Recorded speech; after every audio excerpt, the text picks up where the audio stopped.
Chapter 948, A Heartless and Ungrateful Wretch. Outsider? Zhao Shuyue looked up at Lu Qinian, her face showing a trace of indignation. Yang Yang is not an outsider. Had it not been for Ni Yang, she would have died long ago. In Zhao Shuyu's heart, Ni Yang was definitely not an outsider. Ni Yang held a much more important place than the entire Lu Qinian family. Upon hearing this, Lu Qinian naturally felt uncomfortable. Not an outsider? What was Ni Yang, if not an outsider? Could that girl Ni Yang possibly be more important than their whole family? Bear in mind, their family was Zhao Shuyu's only kin in this world. What on earth was Zhao Shuyue thinking? What was Ni Yang, anyway? Suppressing the anger within, Lu Qinian forced a smile and said, "My point is, after all, Ni Yang bears the surname Ni, she's an outsider, giving our family heirloom to her seems a bit inappropriate."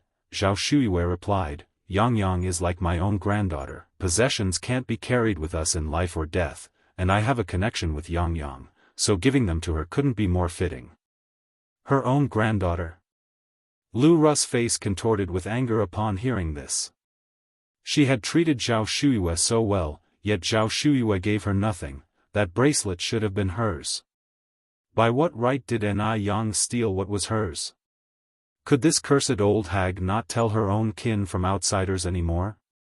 With these words, Lu Qinian's expression changed subtly, and he said in a roundabout manner, "Still, an outsider is an outsider." Zhao Shuyue responded with a smile, "Outsider or not, in my heart, Yang Yang is one of our own. Sometimes blood relatives are not as close as those outside the family. Besides, I now have no other relatives." According to Zhao Shuyu's words, was Lu Ru less significant than Ni Yang, an outsider? She would rather give the bracelet to Ni Yang than to Lu Ru. But that bracelet was the Lu family's heirloom.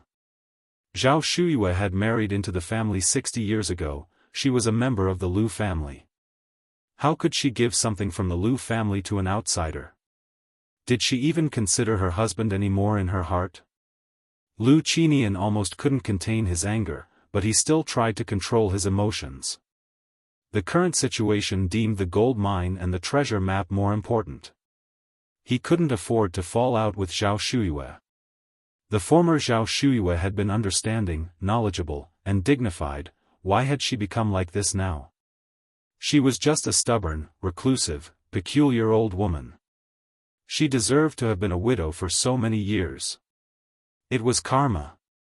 Lu Qinian steered away from the subject. "Shuyue, you're getting on in years, and it's not good to be without someone to look after you. If you don't wish to come back with us for the time being, why not let Xiaoru stay with you? She may be young, but she has a filial heart and will surely take good care of you." Ni Yang mustn't continue to be close to Zhao Shuyue. Otherwise, their family's treasure map would one day be swindled away by Ni Yang. He needed to have Lu Ru step in first, to act preemptively and win the heart. Lu Ru promptly clung to Zhao Shuyu's arm. Yes, let me stay to take care of you. Rest assured, I promise to be obedient, to honor you better than my own mother, and not to make you angry." "No need," Zhao Shuyue waved her hand, "I am very healthy and can look after myself. Plus, Yang Yang visits me often, I will be fine." Ni Yang. Again, Ni Yang. Why couldn't she just leave them alone? Jiao Wentong narrowed his eyes, smiling, "Sister, it's not good to trouble someone else so much. Let Xiaoru stay and take care of you. She gets along with you, and if you're willing, Haoshan and I have discussed it, we can go through the adoption process in the next few days." After Lu Ru became Zhao Shuyu's daughter in the eyes of the law, she would naturally inherit everything from Zhao Shuyue. Zhao Shuyue had no children of her own in this life, and when the time came, Lu Ru would be her sole heir. Ni Yang would have to stand aside. Jiao Wentang's calculations were resounding like a burst of rapid fire. Zhao Shuyue shook her head. "I appreciate your sentiment, but at my age, what do I need a daughter for? Besides, that child Yang Yang is like my own granddaughter to me, having a daughter or not doesn't matter. She didn't count on a daughter to see her through old age and to provide for her end-of-life care. Zhao Shuyu's every other sentence involved an Yang, and Jiao Wentong was taken aback, having not expected this reaction from her, much less her refusal. Chapter 949, A Heartless and Ungrateful Villain. She was willing to adopt out her own daughter, who she had carried for 10 months, to Zhao Shuyue. Shouldn't Zhao Shuyue be grateful? It's not something anyone can easily decide, to adopt their daughter out to someone else. Lu Qinian was also stunned. Lu Ru was his treasured daughter. If it were someone else, he wouldn't bear to adopt Lu Ru out. Zhao Shuyue is really ungrateful. Could it be that she really wanted to keep all the good things for Yang? That isn't acceptable. Just then, noise came from outside the door. Grandma Zhao. Yang is here. A smile appeared on Zhao Shuyu's face as she walked towards the door. She looked as if she were seeing a beloved relative, even her expression when seeing Lu Ru was never this joyful. This showed how special Yang was in Zhao Shuyu's heart. Lu Qinian and Jiao Wentong exchanged glances, both seeing displeasure in each other's eyes. Yes. They both hated Yang. They were afraid Yang would take what rightfully belonged to them. This little girl, Yang, was unrelated to Zhao Shuyue. Why should she be so good to Zhao Shuyue? She was clearly aiming for Zhao Shuyu's possessions. It was disgraceful. At such a young age, she was already so scheming. Who knows how her family raised her? Haoshan, what should we do? Jiao Wentong looked at Lu Qinian and asked in a low voice. Lu Qinian looked towards the door. Let's see how things unfold for now. Don't antagonize her. Jiao Wentong nodded. Zhao Shuyue welcomed her, and indeed, Yang had arrived. Yang was holding a big round watermelon in her arms. Grandma Zhao, this watermelon was grown by our family. It's also the first crop of the year, very sweet. My mom said you would definitely like it. Like all elderly people, Zhao Shuyue loved sweet things, so Yang often brought her pastries and fruits. Zhao Shuyue smiled and said, Yang, there are many people in your family, and I am alone. I can't eat such a big watermelon. You should take it back. As they spoke, they walked into the house. Yang placed the watermelon on the table. We picked a lot. Giving you one still leaves us with 7 or 8. If you can't finish it, I can help you juice it. You can chill it in the well and drink it slowly. After finishing her sentence, Yang then noticed Lu Qinian and the others had arrived. Uncle and Auntie are here too. Yang greeted them proactively. Although she didn't particularly like Lu Qinian's family, they were still close with Zhao Shuyue, and she didn't want Zhao Shuyue to feel awkward by not greeting them. Jiao Wentong got up and, laughing, said, Yang, you are really filial, bringing such a big watermelon. If someone who didn't know any better saw this, they might think you are my big sister's own granddaughter. With that, she added meaningfully, I guess even her real granddaughter isn't as filial as you? The words carried a layer of sarcasm. As the saying goes, unsolicited favors indicate an ulterior motive. She was hinting that Yang had ulterior motives. If Zhao Shuyue was smart enough, she would definitely understand her meaning. Just afraid that old lady Zhao Shuyue was a fool. In fact, Zhao Shuyue really didn't pick up on the hostility in Jiao Wentong's words. Because Yang was all virtues in her heart, hearing Jiao Wentong praising Yang made her quite pleased. Yang smiled faintly, her tone light, Auntie is joking. Respecting the elderly and loving the young is a traditional Chinese virtue. One should not be the type of heartless person who discards his wife and steals another's husband. If Jiao Wentong had kept a low profile, it might have been alright, but unfortunately, Jiao Wentong's words had thorns. Yang was not one to suffer in silence. Whoever made her uncomfortable, she would return the favor. If she continued to swallow insults, the other party might think she was easy to bully. Zhao Shuyue finally caught on to Jiao Wentang's sarcasm and felt somewhat displeased. Luckily, Ni Yang was quick-witted and fired back immediately. With that response, Jiao Wentang's face instantly changed. What a sharp-tongued little girl. To dare to say such things. Lu Qinian's expression also turned very unsightly. No matter what his shortcomings, it wasn't up to a little girl to criticize him. What was Ni Yang, really? Did she really think that because Zhao Shuyue liked her, she was truly Zhao Shuyu's granddaughter? As long as he was alive, that would never be possible. An outsider will always be an outsider. Chapter 950, A Heartless and Disloyal Villain. Hey! What nonsense are you spouting? Lu Ru stood up angrily. Ni Yang slightly raised her eyebrows and retorted, Isn't respecting the elderly and loving the young a traditional Chinese virtue? Isn't abandoning one's wife and snatching someone else's husband heartless? Am I making this up? You don't understand. My parents had their reasons. They are not heartless people. Lu Ru couldn't stand Ni Yang's sarcastic comments about her parents. Men, how many are not flirtatious? Having 3 wives and 4 concubines is quite normal. Besides, her dad did not have many women, he was involved with only 2 in total.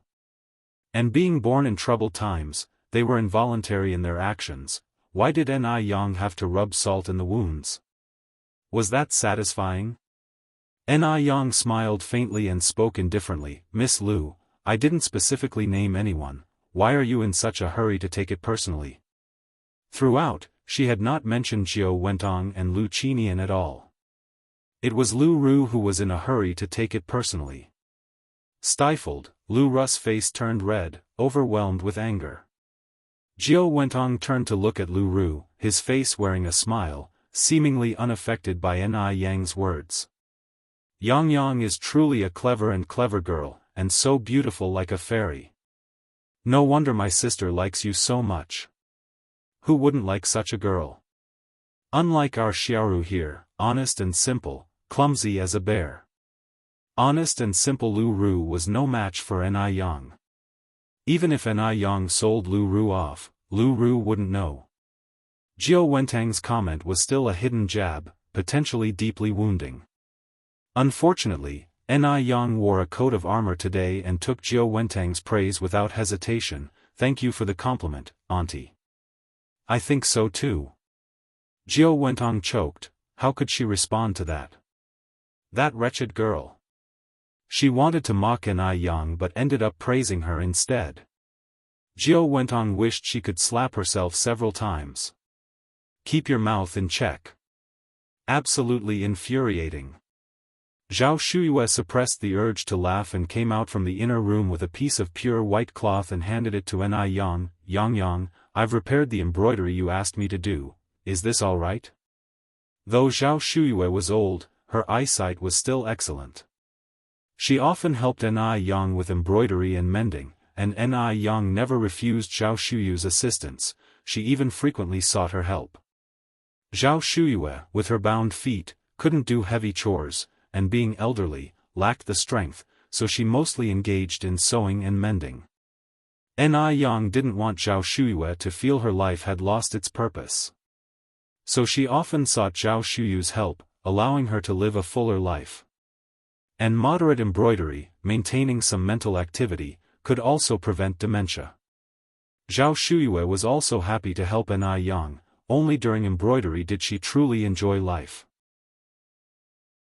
Ni Yang looked at the embroidery and saw the lifelike stitches on the white cloth. The embroidery was exquisitely done. Zhao Shuyue deserved her reputation as a maiden trained in an affluent household, her embroidery skills were impeccable. Grandma Zhao, your embroidery is so beautiful. Ni Yang praised generously. Zhao Shuyue smiled, not at all, you just like to flatter me. Ni Yang said, it's truly beautiful. I couldn't learn this craft no matter how many times I tried. Under Jiao Wentang's eye signal, Lu Ru came over and said in surprise, "Auntie, at your age, why do you still do such handicraft work?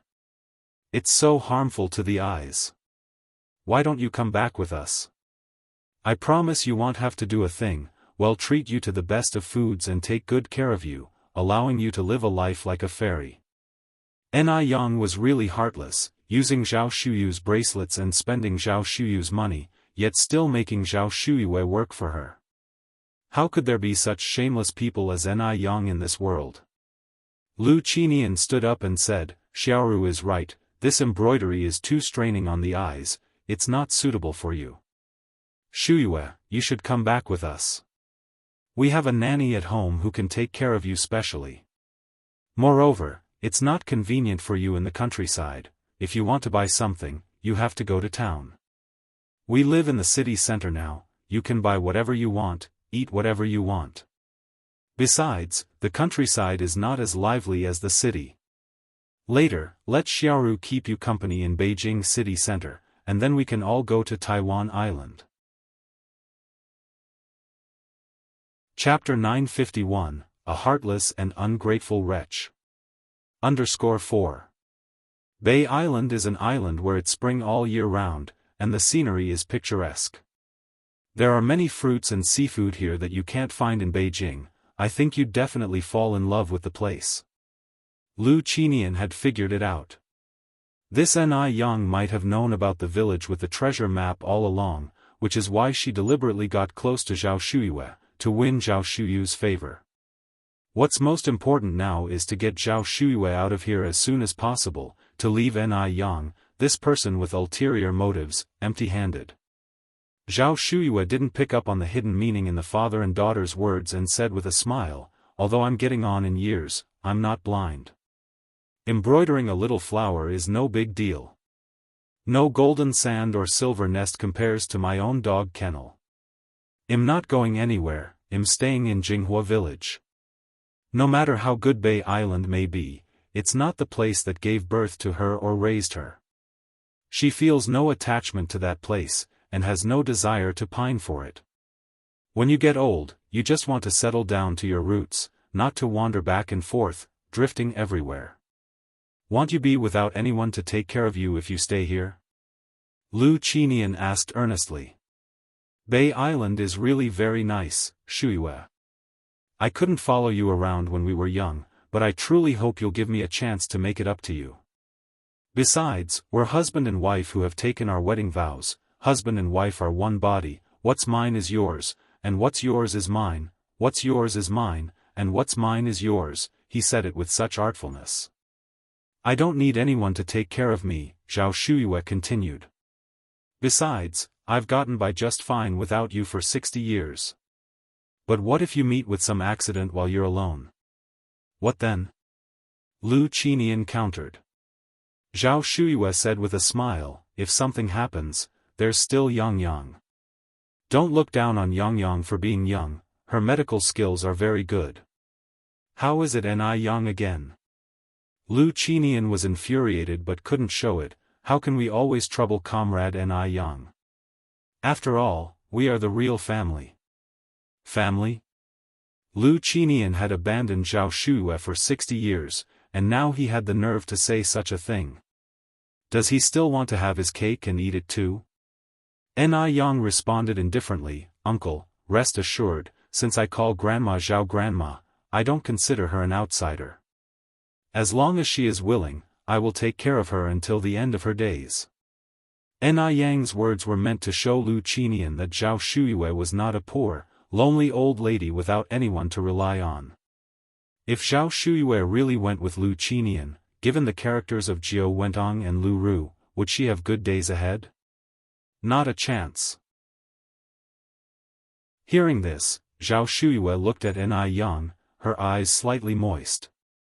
The feeling of having younger generations to rely on was really wonderful. If it weren't for Yang, she wouldn't have had such strong confidence to face Lu Qinian. At least, she wasn't alone now. Lu Qinian was choked up again. Take care of her until the end of her days? Why should Yang take care of Zhao Shuyue until the end of her days? Does she have even a scent of relationship with Zhao Shuyue? She's clearly eyeing Zhao Shuyue's gold mine.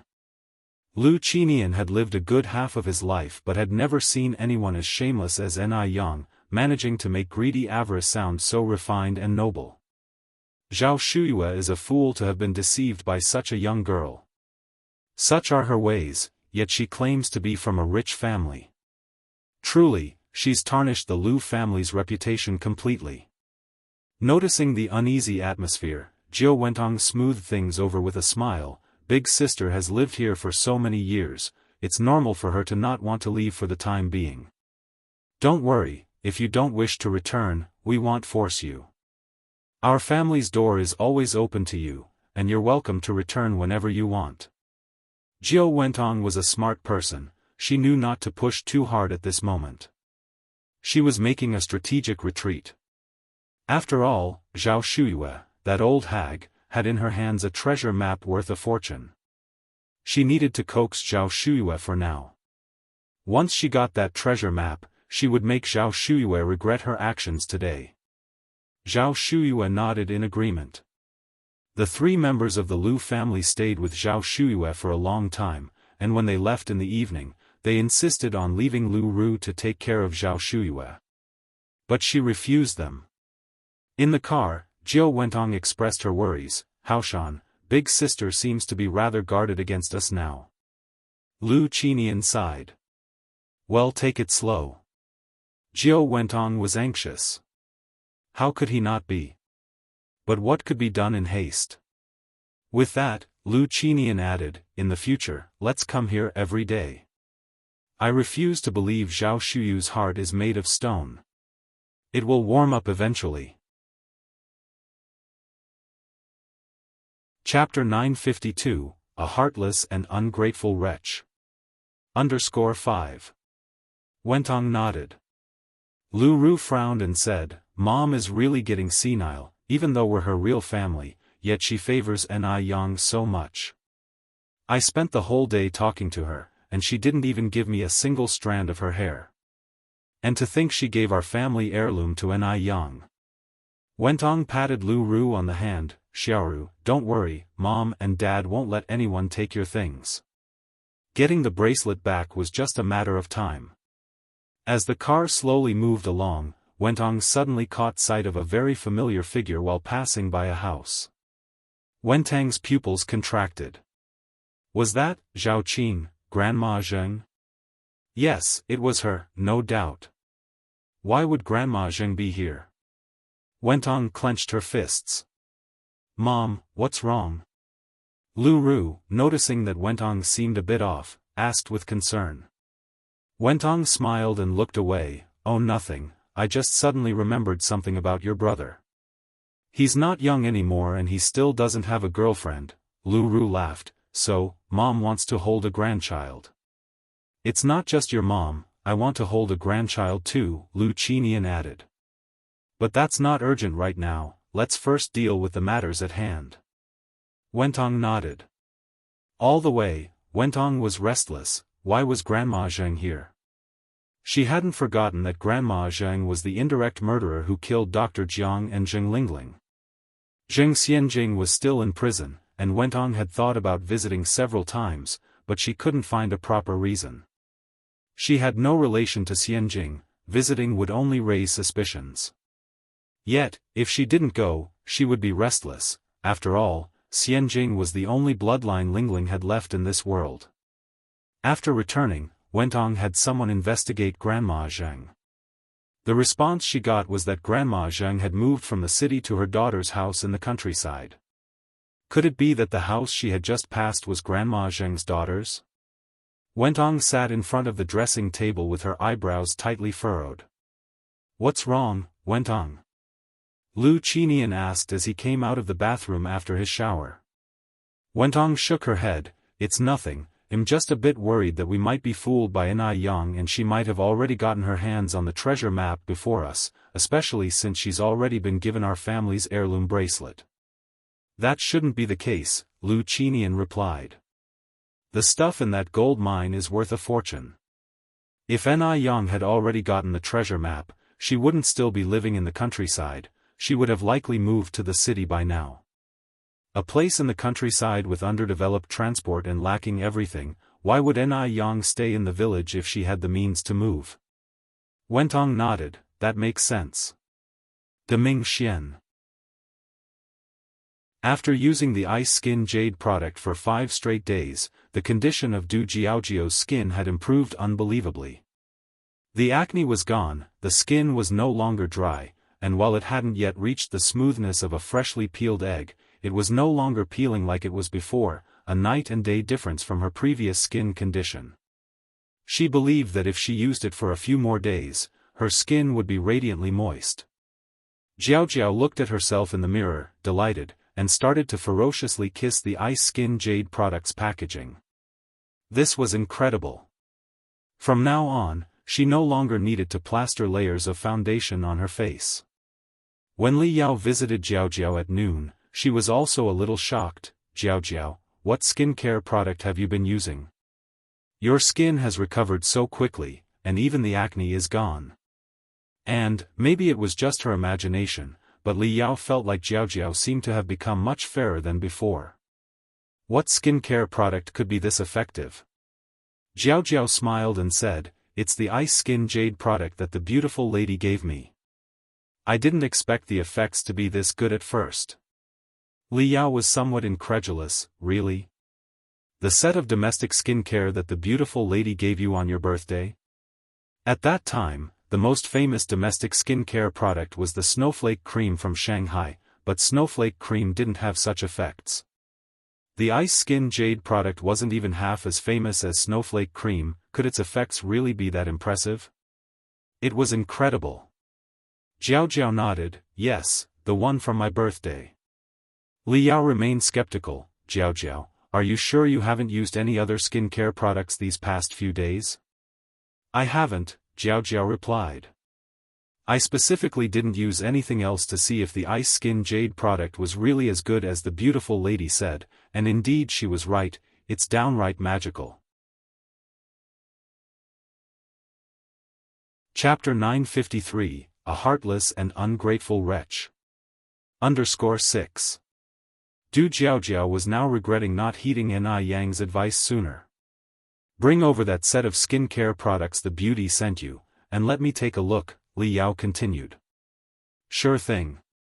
Du Jiaojiao quickly ran back to her room and brought over the Ice Muscle Jade Skin set. Li Yao took the Ice Muscle Jade Skin, studying it carefully. First of all, the aesthetics of these bottles and jars were quite impressive, they looked refreshing and smelled nice. There wasn't any of that irritating odor. You should call the beauty and ask where she bought these, I want to get a set too.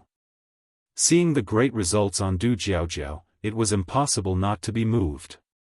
Li Yao was a doctor, and she could tell that these skincare products didn't contain any of those messy harmful substances.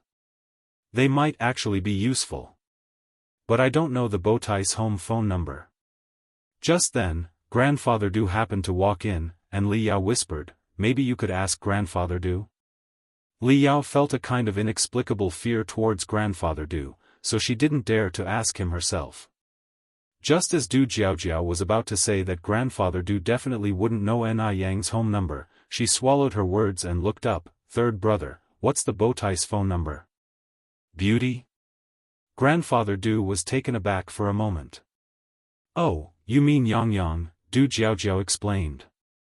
So it was Yang. The nickname was rather fitting. Do you need her for something? Grandfather Du asked. Du Jiaojiao explained the situation with the Ice Muscle Jade Skin, and then Grandfather Du effortlessly rattled off a string of numbers. Du Jiaojiao was stunned. So Grandfather Du knew Yang's home phone number. That was truly surprising. After getting Yang's number, Du Jiaojiao hurriedly made the call. Beauty, that Ice Muscle Jade Skin you gave me last time is incredibly good. By the way, where is the store that sells Ice Muscle Jade Skin located? Don't mention it, you can find the Ice Muscle Jade Skin store in the department store, but, Yang didn't finish her sentence before Du Jiaojiao interrupted her. Okay, thank you so much, Yang. We're going to buy some now. After the call ended, Du Jiaojiao dragged Li Yao out the door. Ni Yang looked at the hung-up phone, sighed helplessly. She had wanted to tell Du Jiaojiao that the limited edition ice muscle jade skin wasn't necessarily available at the department store, but Du Jiaojiao had hung up too quickly. Wanting to prevent Du Jiaojiao from making a fruitless trip, Ni Yang dialed again. The phone was quickly answered. "Sister Jiaojiao, you hung up too fast, it's me." A man's voice came through. It was as gentle as the spring breeze. Ni Yang was startled, then realized, "Is that you, big brother Du? Where is Sister Jiaojiao?" Grandfather Du glanced toward the door. "She's gone out." "That fast?" Ni Yang was surprised, then said, "Then, please, can you pass on a message for me?" Meanwhile, Du Jiaojiao and Li Yao discovered just how precious the ice muscle jade skin set was once they arrived at the actual store. Not only did they need a membership card, but they also had to make a reservation months in advance, otherwise, it was impossible to buy. Each store only had a few dozen sets available each month. Li Yao was extremely disappointed, but luckily, the salesperson recommended a few other ice muscle jade skin products that weren't limited editions. On the way back, Li Yao was downcast. With just over 10 days left before she left Beijing, where could she wait for 10 more days? If only there were ice muscle jade skin stores in Shan City. Why were all the good things in Beijing? Du Jiaojiao comforted her, "Don't worry, Li Yao. I'll still be accompanying my third brother here for over half a year. When the time comes, I will send it to you." Li Yao replied weakly, "That is if you can get it." Now Du Jiaojiao was at a loss for words and sighed, "I don't know how the beauty managed to get them. She's truly amazing." The two returned to Deming Pavilion, dejected. Grandfather Du sat on the sofa reading Buddhist scriptures, and without looking up when they arrived, he asked, "Didn't get it?" "Right." Du Jiaojiao nodded. Grandfather Du then said, "Ni Yang called right after you left. She told me to tell you that the limited edition ice muscle jade skin set is hard to get, but if you want it, she can bring one set for you." "Really?" Du Jiaojiao suddenly got excited. Li Yao's eyes lit up too. Grandfather Du nodded. Du Jiaojiao exclaimed, "The beauty is really a beauty, with such wide connections. She can get anything. It looks like I won't have to worry about running out of ice muscle jade skin." Li Yao followed up, "Jiaojiao, I'm going back to Shan City soon. Could you call and ask the beauty if she can bring a few more sets? I'm willing to pay double the price. Such a great product would make a perfect gift. Those wealthy ladies, none of them don't care about beauty. A set of precious skincare products could win over people's hearts." Du Jiaojiao nodded, "Okay, I'll go now." During this time, the Lu family practically visited Zhao Shuyu's house every day. But no matter what Lu Qinian said, Zhao Shuyue wouldn't agree to leave Jinghua village, nor would she allow Lu Ru to stay and take care of her. For a while, Lu Qinian became anxious, and Zhou Wentong was too. Zhao Shuyue was like a stone in a dung pit, stinky and hard, impervious to soft and hard tactics. Lu Qinian sighed deeply, speaking earnestly, "Shuyue, you're also at this age, we have been husband and wife for a lifetime, would I harm you? There's no need for you to be so guarded against me. From the moment you married me, you became a member of the Lu family, and after you pass on, you're meant to be laid to rest in our Lu family's ancestral grave." After he finished speaking, Lu Qinian continued, "Shuyue, we are family now, so let's not speak in terms of two households. You can't always rely on outsiders, and I remember our father once said that our ancestors, during the Kangxi Emperor's reign, secretly buried a stash of gold bars and treasured items, leaving behind a treasure map. Is that map with you now?" "Treasure map?" Zhao Shuyu's brows furrowed slightly as she turned to look at Lu Qinian, incredulous, "You're here for the treasure map?" "No." Lu Qinian shook his head in denial, "Of course not. In your eyes, am I that kind of heartless villain? I'm here to make amends." I'm just curious about the treasure map, I just asked casually. After all, we are family, is there any secret among family? Chapter 954, True Colors. Extremely disgusting. Lu Qinian used to be honest and loyal, otherwise, the old master of the Zhao family would not have trusted to take him as his son-in-law. Zhao Shuyu's impression of Lu Qinian remained from 60 years ago. But after 60 years, the handsome and dashing young man had turned into an old man with white hair. Who knew what kind of heart lay hidden beneath his belly? She had changed from Zhao Shuyue to Lu Zhao's wife, and then back to Zhao Shuyue. It was a perfect example. Everything was changing, including people's hearts. Upon hearing this, she smiled and said, "What treasure map? It's all just rumors, our ancestors never buried any gold. How could there be none?" Lu Qinian exclaimed in surprise. "I clearly heard our father mention it. Shuyue, we're family. Are you still hiding it from me?" The ancestors of the Zhao family were originally wealthy landlords. Keeping a batch of gold was very normal, and this fact came from the old master himself. How could it be false? Now Zhao Shuyue obviously did not consider him one of her own. "There really isn't any." Zhao Shuyue retorted, "If there were any gold mines, would I be living such a desolate life?" This, Lu Qinian choked, knowing that Zhao Shuyue was testing him. He decided not to say any more and simply stated, "Shuyue, wealth and possessions are external things. You can't take it with you when you're born or when you die. I'm just worried about your age now, if something happens one day. Do you intend to take these secrets to the grave?" After saying this, Lu Qinian continued, "When I got married into the Zhao family, I became a Zhao family member. I've thought it through. If you agree, after I adopt Xiaoru to you and let her take your surname, in any case, the Zhao line must not end with us. Shuyue, what do you think?" In Lu Qinian's view, there was no such thing as being married into a family. Zhao Shuyue married him and should follow him regardless of life or death. Isn't Zhao Shuyue considered a member of the Lu family? But now, Zhao Shuyue held a treasure map, and if he didn't lower his stance a bit, Zhao Shuyue would not trust him. With no other choice, he could only painfully allow Xiaoru to change her surname first. Once Zhao Shuyue took out the treasure map, Zaira's surname, whatever it should be, would still be needed. Zhao Shuyue was a woman who emerged from an old era. She valued family legacy above everything else. If the Zhao line ended with Zhao Shuyue, then she would be considered a sinner. Upon hearing this, Zhao Shuyu's expression changed. "Are you really willing to let Xiaoru change her surname?" "Of course." Lu Qinian nodded. "Would Wentong agree to it?" asked Zhao Shuyue. At this moment, Zhao Shuyue was somewhat swayed. In her life, she had neither children nor other surviving family members. If Lu Qinian agreed to let Xiaoru change her surname, then after 100 years, she could also reconcile with her ancestors. Seeing Zhao Shuyue like this, Lu Qinian probably had an idea and added, "Wentong is a good woman. Since she agreed to adopt Xiaoru to you, she will definitely agree to letting Xiaoru change her surname."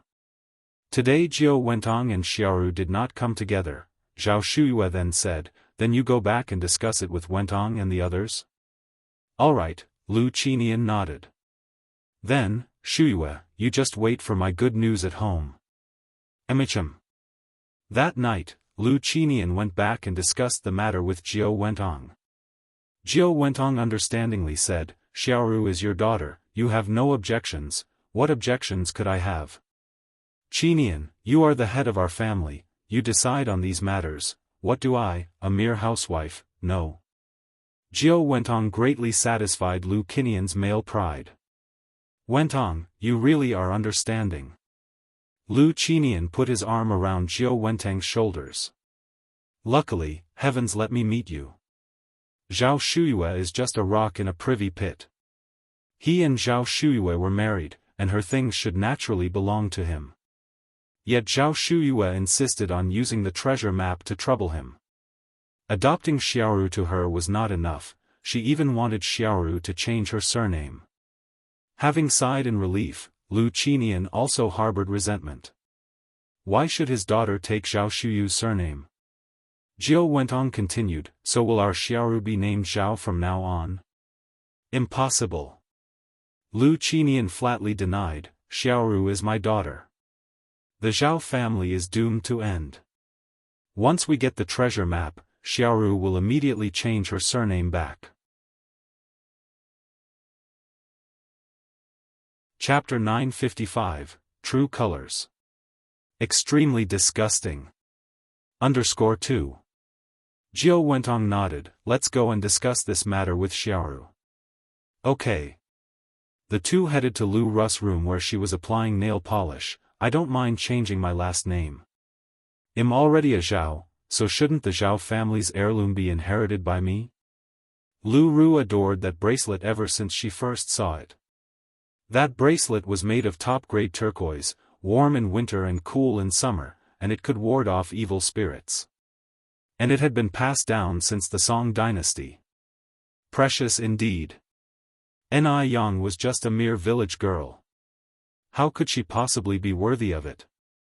Only someone of her noble status deserves such a treasure. Hearing this, Jiao Wentong looked up at Lu Qinian. Lu Qinian smiled and said, since it's a family heirloom, naturally it should be inherited by the rightful heir. Tomorrow, let's go to Jinghua village, and you can tell her in person. If Zhao Shuyue wanted Lu Ru to change her surname, she naturally had to show some sincerity. Besides, that bracelet was originally their family's heirloom. Okay, Lu Ru nodded. The next morning, upon hearing this news, Lu Qi asked somewhat uncertainly, Mom, Dad, are you really agreeing to let Xiaoru change her surname? Lu Qi was still in the dark about the treasure map. He always thought that Lu Qinian truly felt guilty towards Zhao Shuyue, and that's why he wanted to make it up to her. Lu Ru was the daughter treasured by her parents, and Lu Qi always felt something was unrealistic about this situation. Lu Qinian nodded, yes, when I was young, I wronged your aunt. It's only right that I treat her better now. Her only regret now is that she doesn't have children, and she's already of such an age. I don't want her to live with that regret. Lu Qinian's words were noble and impressive. As a father, of course, he had to set a good example for his son. Lu Qi was different from Lu Ru. Lu Qi had too strong a sense of justice and was too honest. He spoke and acted without considering the consequences, and would confront anyone he believed to be wrong, regardless of their status. A typical case of high IQ but low emotional intelligence, inept at socializing.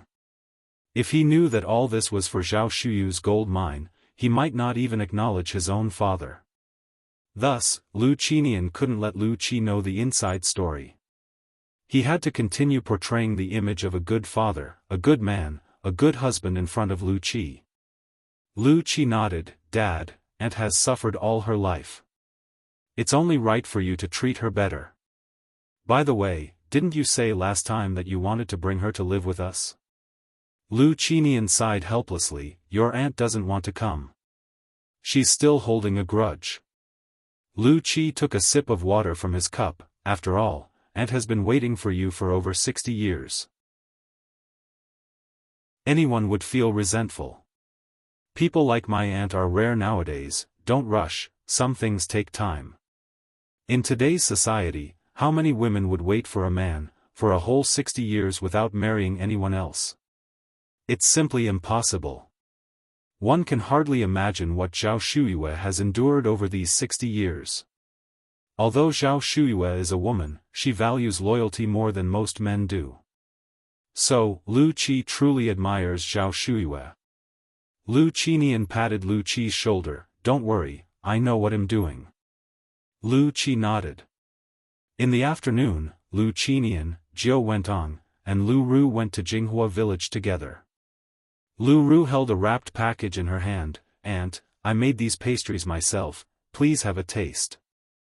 Xiaoru, it's thoughtful of you. Zhao Shuyue took the package, pulled out a piece of osmanthus cake, and tasted it. Xiaoru, your cooking is really good. The osmanthus cake was indeed soft, glutinous, and sweet.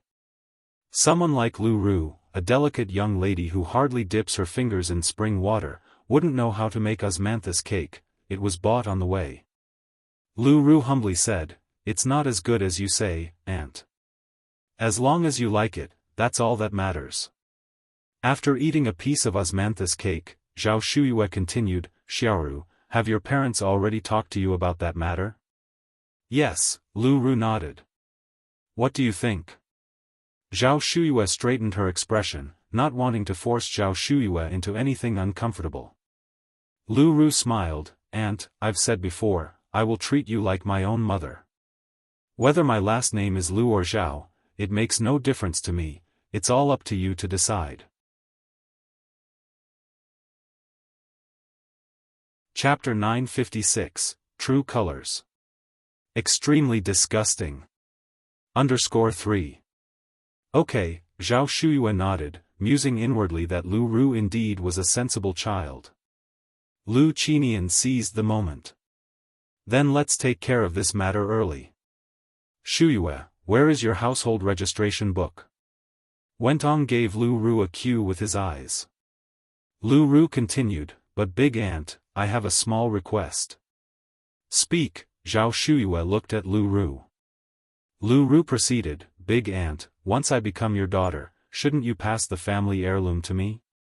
It makes no sense to give the heirloom to a stranger. In any case, Ni Yang had no qualifications or reason to take that bracelet." Family heirloom? Zhao Shuyue was initially stunned, then realized that Lu Ru was here for the bracelet. "You mean that bracelet?" Zhao Shuyue asked with a smile. Yes. Lu Ru hurriedly nodded, "That bracelet, big aunt, it's our family's heirloom.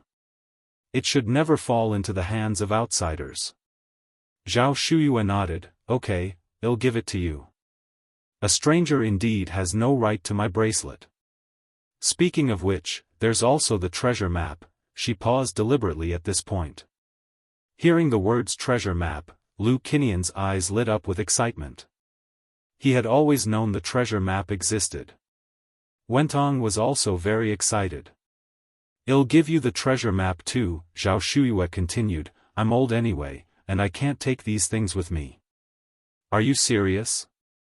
You'll really give Xiaoru the treasure map?" Lu Qinian asked impatiently.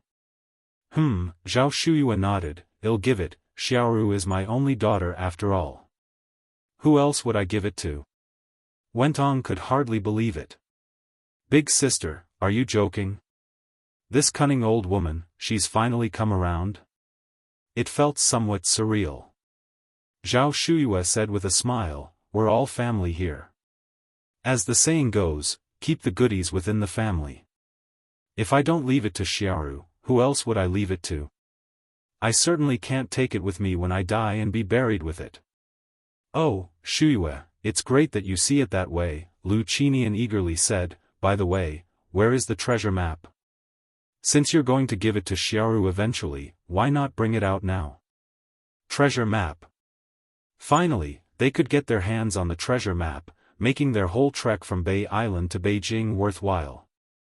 Yes, big aunt, please bring it out now so I can experience it for myself." Lu Ru was too excited, not believing how easily she had managed to persuade Zhao Shuyue. This crafty old lady wasn't as clever as she'd imagined. Zhao Shuyue said with a smile, "Okay, don't hurry, I'll go fetch it."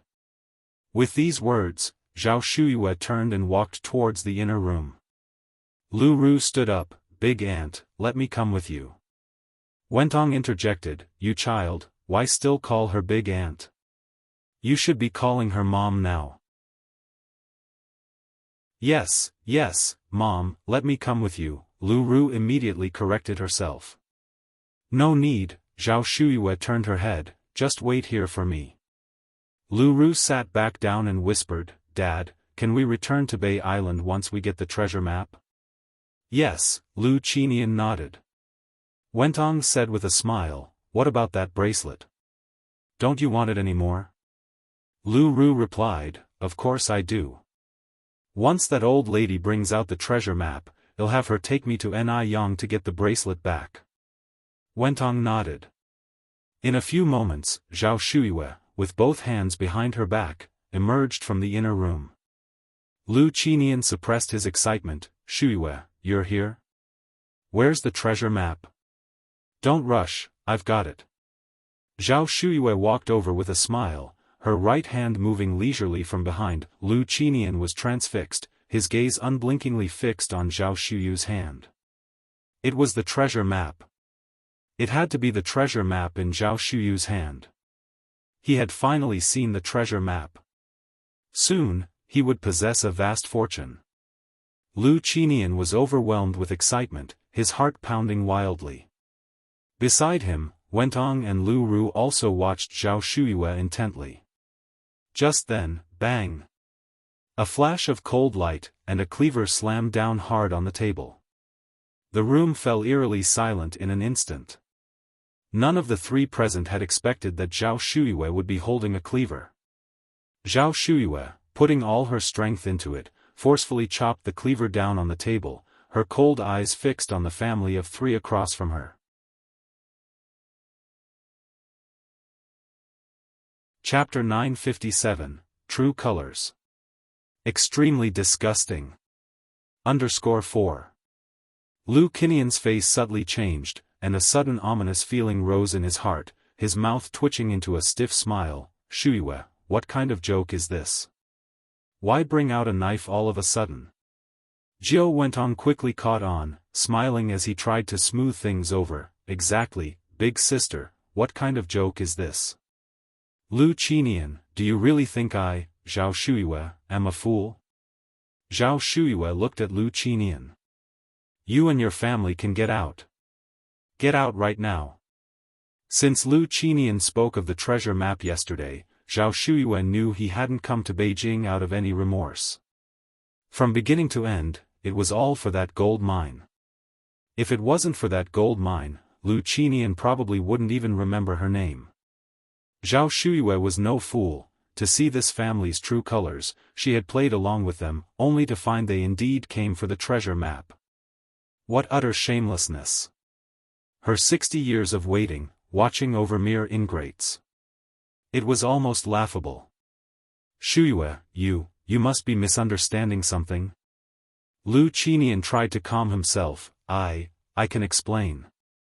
What actually is going on with this Zhao Shuiyue? How could her demeanor change so suddenly? She was nothing like the understanding Zhao family's fourth miss from back then. No need for explanations. Just leave.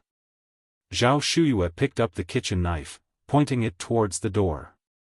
Lu Ru swallowed hard. Mom, please calm down. Zhao Shuiyue turned to look at Lu Ru. You should look at yourself in the mirror. With what weight do you claim to be my daughter, Zhao Shuiyue? At a time like this, Lu Ru dared to shamelessly call her mother. It was truly the craftsmanship of Lu Qinian's nurturing. How had she failed to see their true nature earlier? Big sister, Jiao Wentong spoke up. Zhao Shuiyue looked at Jiao Wentong. I have 3 older brothers and 1 younger brother. Since when did I get a younger sister? Jiao Wentong, what right do you have to call me big sister? Jiao Wentong turned pale. Zhao Shuiyue. What exactly do you want? Wentong genuinely cares for you, don't be so ungrateful. Lu Qinian erupted with anger. If it were another woman, who else could compare to Jiao Wentong's magnanimity in voluntarily addressing Zhao Shuiyue as a big sister? Zhao Shuiyue was truly pushing her luck. She truly knew nothing of gratitude. Enduring the insults hurled at Jiao Wentong by Zhao Shuiyue was something Lu Qinian couldn't tolerate, nor did he wish to see Jiao Wentong humiliated in front of Zhao Shuiyue any longer. Ungrateful, was she? Hearing this, Zhao Shuiyue wore a self-mocking expression, pointing towards the door. Get out. Get out of my sight this instant. Lu Qinian, let me be honest with you. Our family ancestors indeed hid a stash of gold, not just gold but also many precious silks and exotic treasures. The treasure map is here with me, but you will never lay your hands on this map. I'd rather burn it, throw it away, or feed it to stray dogs than let a villain like you have it. Lu Qinian wanted that treasure map, didn't he? She would let him taste the torment of desire unfulfilled. Hearing this, Lu Qinian felt terrible. He had known that Zhao Shuyue definitely possessed the treasure map. That damned old hag. She was doing this on purpose. She had purposely set a trap for him. She had purposely made him suffer. And to think she didn't care at all about their past affection as husband and wife. Lu Qinian wanted to rage, but faced with the treasure map, he had no choice but to suppress his anger. Shuyue, I'm sorry. I was wrong just now, my words were reckless, unintended. Wentong is a good woman, please don't speak like this about her. Jiao Wentong immediately cried out, Big sister, I've already told you, if you're bothered by me, I can divorce Haoshan. I don't want anything, I just want you two to be happy. The couple played their roles well, almost convincingly. If it had been before, Zhao Shuyue might have believed them. But now, not anymore. Lu Qinian continued, there's a saying, a day of marriage endures 100 days of grace. Shuyue, we were a loving couple for 2 years, after all. I genuinely want to make it up to you, to adopt Xiaoru as your daughter. Don't you hold any affection for our past at all? Lu Qinian was 2 years older than Zhao Shuyue. She was 16 when they married, and they separated when Zhao Shuyue was 18. Zhao Shuyue and Lu Qinian had grown up together, childhood sweethearts, innocent and carefree. Chapter 958, True Colors. Extremely disgusting. _5. What a pity, it could never go back to how it was. Now, the person before her eyes was no longer the bedfellow of the past. Now, when mentioning the past, Zhao Shuyue could only feel irony and ridicule. Don't bring up the past with me, Lu Qinian. You don't deserve it.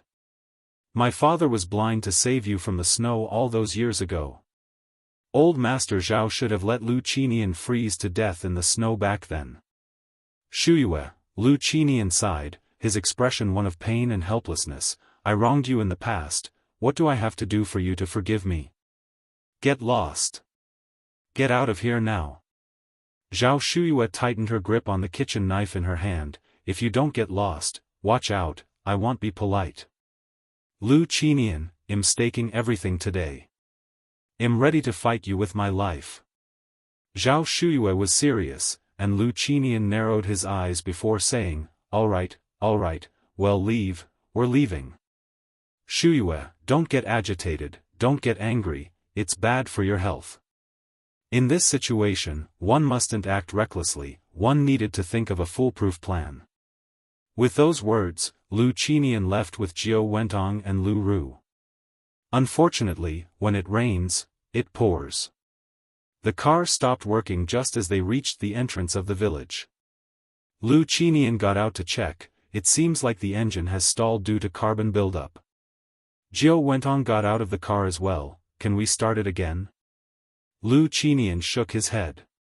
What should we do then? Jiao Wentong was a little anxious. Lu Qinian continued, first, let's make a phone call, have someone come over to fix it. On the way here, I saw telephone poles by the road, surely someone in the village must have a phone at home. In those days, not many families had a phone installed, and finding out which home had a phone was simple, just follow the telephone poles. Naturally, it was up to the women to knock on doors, so Jiao Wentong went to a house with a telephone to knock. The door opened quickly. The door was opened by a beautiful young woman in her 30s or 40s, with a strangely familiar feeling to her. Jiao Wentong squinted her eyes and smiled, Miss, may I use your phone please? As Jiao Wentong felt the familiarity, Ni Tsuehua also felt that Jiao Wentong looked familiar. Who is this?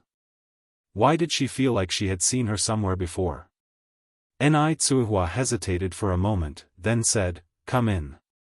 Thank you, Jiao Wentong expressed her gratitude. Once inside the courtyard, Jiao Wentong was taken aback, not expecting a seemingly ordinary rural courtyard to hide such wonder. There was a telephone in the living room. Go ahead. Jiao Wentong thanked her again, picked up the phone, and as she lifted the receiver, her light red sleeve slid down her wrist due to her movement, revealing a brown scar on her fair skin, as if bitten by something. Ni Tsuhua frowned slightly, feeling a headache at the back of her head. Why did she find this scar so strange?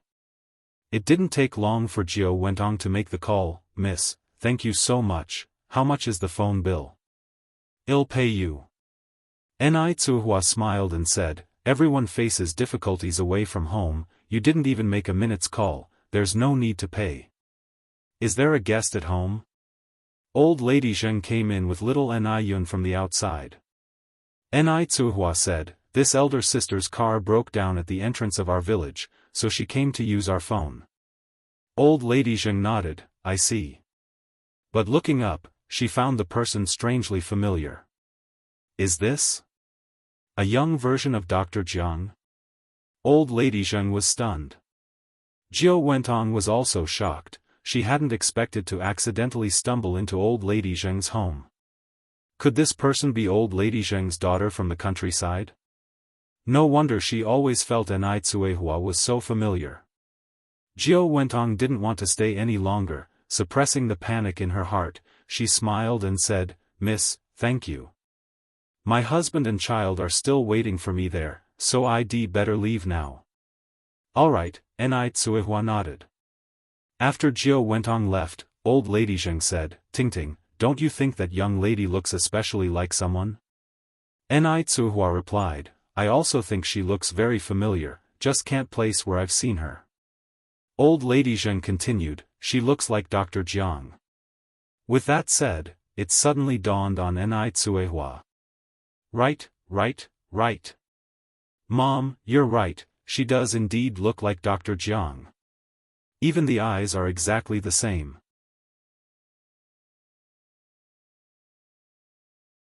Chapter 959, True Colors. Extremely disgusting. _6.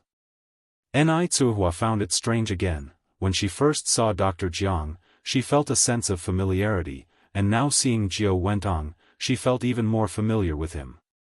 What was the connection between these two people? Moreover, the feeling of familiarity that Jiao Wentong evoked in her seemed even stronger.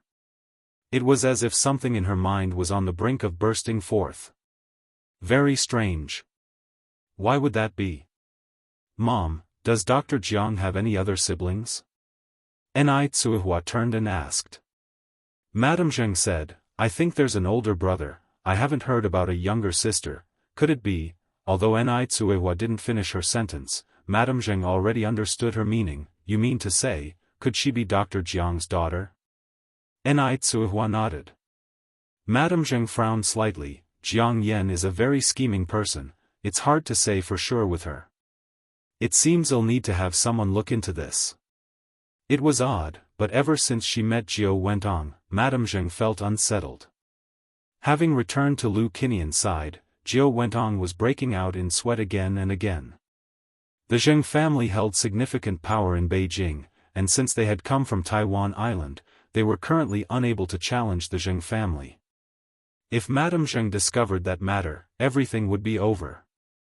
Had he known this would happen, he should have let Lu Ru make the phone call. Such an unnecessary trouble brought upon himself. Truly bad luck. Mom, are you very hot? Why are you sweating so much? Lu Ru approached Jiao Wentong and asked curiously. Although it was summer, the bamboo groves on either side of the road brought cool breezes, making it not feel hot at all, but Jiao Wentong kept perspiring. Jiao Wentong wiped off her sweat. Mom just walked over from there, how could I not be hot? Let me fan you then, Lu Ru said, and began to fan Jiao Wentong with her hand. Soon enough, the repair person arrived. When Ni Yang returned home, she happened to see Jiao Wentong and the others fixing their car. She pretended not to see them and rode away on her bicycle. Back home, Madame Zheng mentioned seeing someone who looked very much like Dr. Jiang. Ni Yang said, Grandma, are you talking about Jiao Wentong? Madame Zheng was startled. Same surname as Jiang? Could it be that Jiao Wentong really had some connection to Dr. Jiang? Ni Yang clarified, it's the Jiang character with the 3 water radicals. Oh, Madame Zheng nodded, I see. Grandma. Ni Yang suddenly became more serious.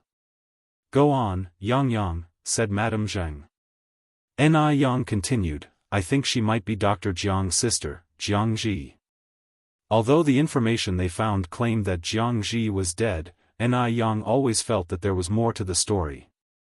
Does Jiang Yan have a sister? Madame Zheng found it strange, as she had never heard Dr. Jiang mention having a sister. Ni Yang recounted the matter of Jiangji to Madame Zheng and also mentioned the relationship between Zhao Shuyue and Jiao Wentong.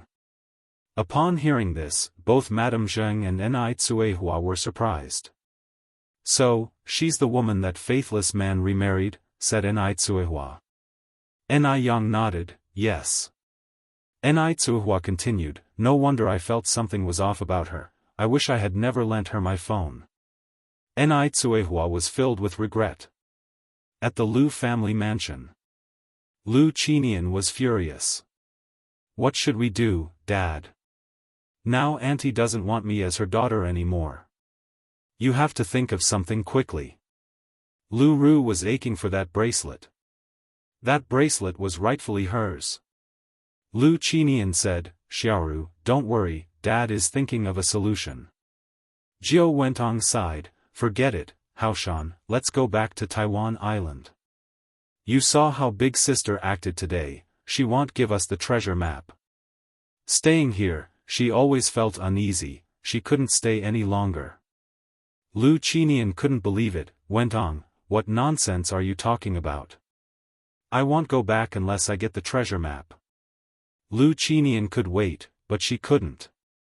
Jiao Wentong narrowed her eyes, a plan forming in her mind, then said, Haoshan, I do have a method. Speak. Jiao Wentong poured a cup of tea for Lu Qinian. Since Big Sister is unwilling to come, then let's invite her over. Invite? Haven't we already invited her? Lu Qinian retorted. The problem was, Zhao Shuyue simply didn't want to come. Jiang Yan smiled, took a sip of tea, and continued, this invite is not the same as that invite. Since Big Sister won't eat the good wine, we'll have to invite her to drink punishment wine. We have already torn our facades with her anyway. Lu Qinian narrowed his eyes, Wentong, what do you mean? Jiang Yan said with a smile, Haoshan, do you know how criminals were interrogated in ancient prison cells? When the time comes, there will be ways to make her talk. Lu Qinian immediately understood Jiang Yan's implication. They could abduct Zhao Shuyue and keep her under house arrest, then if she was still stubborn, they could use some small tricks. Moreover, Zhao Shuyue didn't have any children, even if she disappeared, probably no one would care. So when shall we go? Lu Qinian continued to ask. Jiang Yan said, it's too visible in daylight, not good for actions, let's do it tonight. Zhao Shuyue, a lonely old widow, would be very easy to take from Jinghua village. They had to act swiftly and decisively. Good. Lu Qinian nodded, let's do it this way. Wentong, let's take action tonight. I'm going too. Lu Ru was quite excited. For such actions, outsiders naturally couldn't be brought along, only their own people could be trusted. Lu Qinian said, good, Xiaoru will also go, but we mustn't let your brother find out about this. Lu Ru then said, but at home, my brother always sees her. What if she talks nonsense when the time comes? Jiang Yan smiled, that's easy to handle, just say she has a mental illness. Your brother is simple-minded, he won't suspect a thing. Who would take the nonsense of a mentally ill person seriously?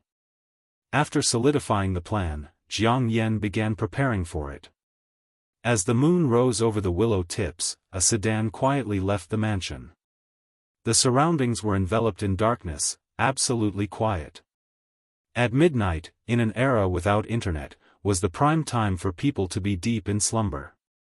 The black sedan, shrouded in darkness, quietly drove into Jinghua village, its headlights illuminating the road ahead brightly. Because Jinghua village had a good ambience, few people kept dogs, so when the car entered, besides the engine noise, there was almost no other sound. But the engine's sound and the light startled the resting birds on the trees. Chirp. Who of sound mind would care about the birds in the trees? Xiaoru, you stay in the car, your mom and I will go in. Lu Qinian looked at Lu Ru. Okay, Lu Ru nodded. Since it was summer, people didn't close their windows when sleeping, which made it convenient for Jiang Yan. She pulled out a tube, aimed it at the window, and blew white smoke into the room. Will this really work? Lu Qinian asked. Don't worry, it will be fine, Jiang Yan reassured him and tossed a small stone into the room. Seeing that even the noise of the stone hitting the ground didn't wake Zhao Shuyue, Lu Qinian breathed a sigh of relief.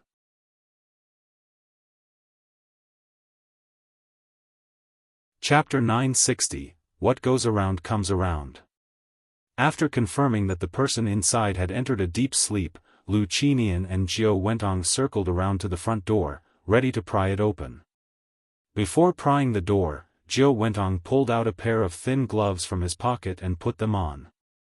Doors like this can only stop a gentleman, not a petty thief, thus, the two easily pried the door open. Creak, the ancient wooden door made a heavy sound. Clearing the clouds to see the moon, the moonlight's clear glow illuminated everything inside the house brightly. Jiao Wentong, holding Lu Qinian with one hand and a flashlight with the other, headed towards the inner room. Haoshan, be gentle. Lu Qinian nodded. Zhao Shuyu's bedroom was still locked, and Jiao Wentong took out his lock-picking tools and quickly pried the lock open. The two of them walked into the bedroom together. Zhao Shuyue was sleeping on the bed. In order to prevent Zhao Shuyue from hiding the treasure map at home, the two of them flashed their flashlights around, tossing the place upside down. This medicine was very effective. The noise they made while searching was loud, but Zhao Shuyue didn't wake up. Haoshan, Jiao Wentong found an old dressing box in the corner. Look at this. Although the dressing table was quite old, one could still see that it was made of fine golden Nanma wood, and the cover of the dressing box was locked with a small brass lock that had turned green with rust. This is a good item, let's take it for now. Lu Qinian immediately recognized it as Zhao Shuyu's bridal dowry. As he spoke, Lu Qinian continued, let's go look over there. Since Zhao Shuyue wouldn't wake up anytime soon, they could take their time searching. If they could find the treasure map, they wouldn't need to waste their energy taking Zhao Shuyue back. Ni Yang woke up at exactly 12:20 a.m., feeling a bit thirsty. She turned on the light and got out of bed for water. Even though the day was very hot, the night wasn't hot at all. A cool breeze was blowing in from the outside, making one feel refreshed. Ni Yang drank water while looking out the window. The moonlight was beautiful tonight, everywhere was draped in silvery white, as if the earth had been covered with a hazy veil. But Ni Yang wasn't in the mood to appreciate the scenery. For some reason, she felt that something was off tonight. Weird. What was it? Could it be that she was overthinking? What could happen in the dead of night? After drinking the water, Ni Yang turned off the light and went back to bed to sleep. Meanwhile, Jiao Wentong and Lu Qinian had been searching the house for a long time without finding the treasure map, so they had no choice but to give up and take Zhao Shuyue with them. Jiao Wentong pulled up Zhao Shuyue. Haoshan, lend a hand. Be careful. A fat cat was sleeping next to Zhao Shuyue, and because of the drugs, the fat cat was also sleeping very soundly, not making a single movement. Okay. Snap. Just then, a little bird that had been perched on the windowsill suddenly spread its wings and flew out, the sudden sound startling both Lu Qinian and Jiao Wentong in the room. Jiao Wentong looked back and saw that it was only a small bird, and heaved a sigh of relief. Just a bird. It's nothing. Lu Qinian exhaled deeply, his forehead breaking out in a cold sweat. The bird that just flew away wasn't ordinary, it was Duo. Although Zhao Shuyue kept a hateful and exceedingly ugly fat cat at home, Duo still liked Zhao Shuyue very much. Because Zhao Shuyue often fed it a lot of delicious food. Seeing the bad guys about to take Zhao Shuyue away, Duo was so anxious it could break its wings, flying with all its might towards the small courtyard of the Ni family. Yang. The moment Duo flew in, Ni Yang heard it, and she quickly switched on the desk lamp. What's wrong, Duo? Normally, Duo wouldn't disturb her in the dead of night. Unless something had happened. Thieves! Duo flapped its wings vigorously. Granny Lu. Thieves! Ni Yang's brow twitched, and she took a jacket out of the closet, putting it on as she walked. I'm going over to Granny Zhao's house now, and you go down to call my parents. After calling my dad and mom, go and shout around the village. Ni Yang had a hunch that this thief was different from the ordinary thief. If the whole village was alerted, everyone would be witnesses, and the situation would be easier to handle. Duo immediately flew downstairs. Thieves! Catch the thieves! Ni Cuehua and Shengguan Dehui weren't as sensitive as Ni Yang. It took several shouts from Duo to awaken the couple.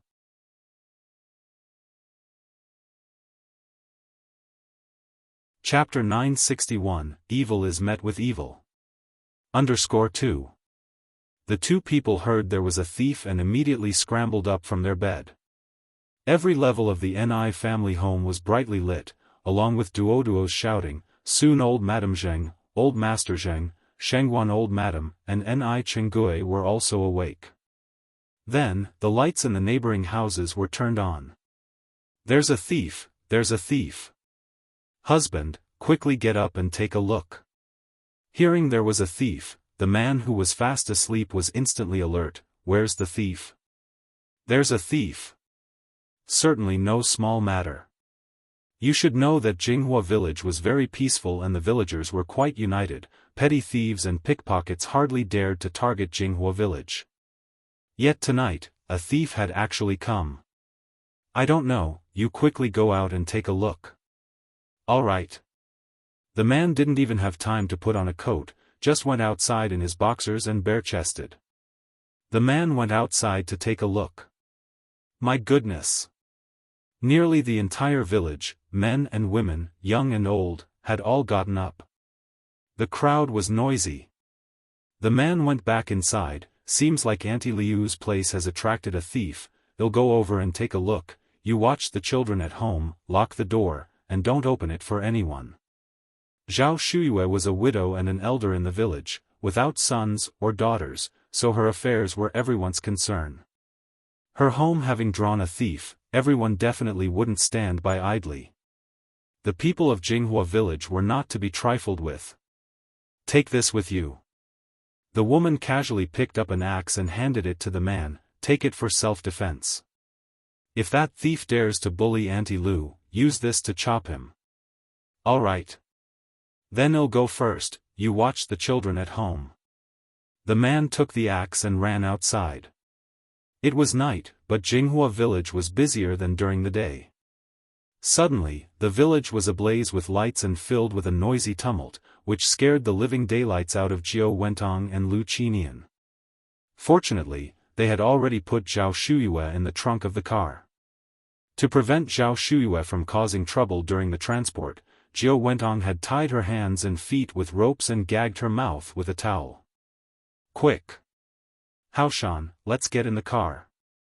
Jiao Wentong urged Lu Qinian. Because his parents hadn't come over, Lu Ru had fallen asleep in the car and now mumbled groggily, Mom, Dad, why did you only just get here? I was getting so anxious. Lu Qinian didn't have time to explain anything, hurriedly got into the passenger seat, and was about to close the door when a pale, slender hand pressed on the car door, seemingly without much effort, but no matter how hard Lu Qinian tried, he couldn't close the door. Uncle Lu, what are you trying to do this late at night? The owner of this hand was none other than Ni Yang.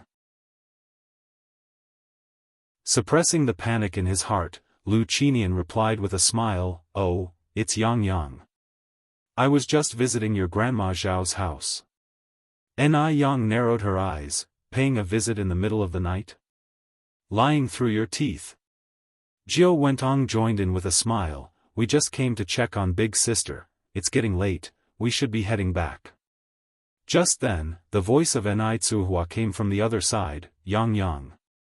Hearing that a thief had visited Jinghua village, Ni Tsuehua was almost frantic with worry, scared that Ni Yang might have encountered danger.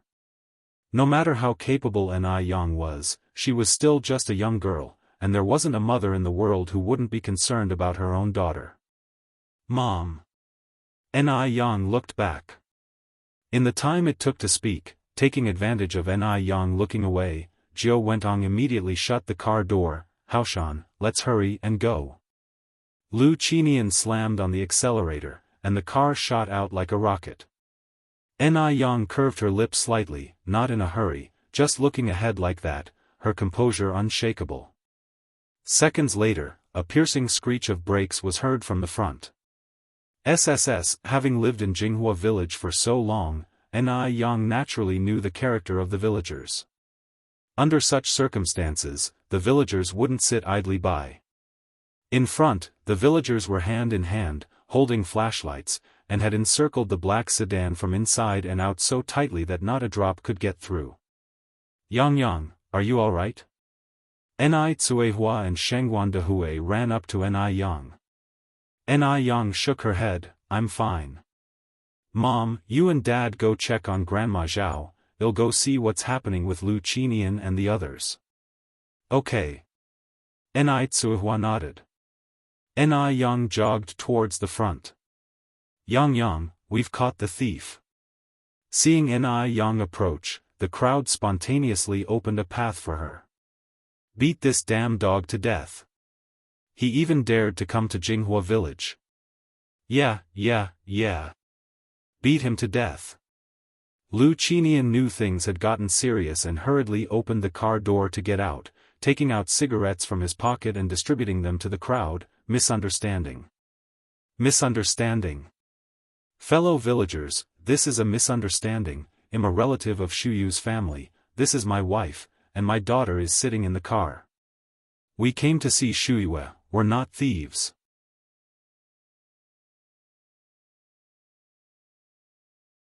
Chapter 962, Evil is met with evil. _3. Who is Shuyue? The matter about Zhao Shuyue hadn't spread through the village yet, so everyone knew her only by her last name Lu and didn't know her real name. Before the situation was clarified, everyone reacted defensively, and no one dared to accept the cigarettes from Lu Qinian's hand. What if it was a thief? Jiao Wentong followed up and said, "Shuyue is the Aunt Lu you've been talking about, and Aunt Lu is my older sister. Due to some reasons, we had only recently recognized her as our sister. You see, when sisters chat, they lose track of time, and before we knew it, it was midnight. We are all family here." Family? Upon hearing this, the villagers exchanged glances. These past few days, Lu Qinian and Jiao Wentong had indeed frequently visited Jinghua village, so the villagers were somewhat familiar with the couple. Could it be that they had made a mistake? "Since we are all family, why are you all acting so guilty? Must be because you are hiding something shady." Ni Yang walked through the crowd, followed by the light from the villagers' flashlights, shining like a vast snowy glow. "It really is a misunderstanding." Lu Qinian wiped the sweat from his forehead. Yang, do I look like the kind of person who would sneak around stealing? Besides, how many petty thieves drive a sedan? We just came to check on Shuyue. A sedan itself costs at least 70 or 80,000 yuan, who would buy a sedan and still steal? It must be said, Lu Qinian's words did make some sense. After hearing this, the villagers relaxed their guard. I think it's quite possible. Ni Yang crossed her arms and looked down on Lu Qinian. Psychology says that people sweat profusely when they are highly nervous. Uncle Lu, is it very hot tonight? Saying this made Lu Qinian even more nervous. For some reason, even though Ni Yang was just a teenager, he couldn't help but feel incredibly anxious, with cold sweat layering his back. He couldn't control it. In front of Ni Yang, he was like a mouse seeing a cat. We really didn't steal anything. Jiao Wentong opened both sides of the car doors. If you don't believe it, you can check for yourself. Villagers stepped forward and shone flashlights inside the car. Aside from a young girl sitting in the back seat, there seemed to be nothing else. Lu Ru, who was like a pampered young lady, had never experienced a situation like this and was nearly scared to death. What should she do now? If she had known it would be like this, she wouldn't have come along. Who knew Jinghua village was so unified? And the trunk?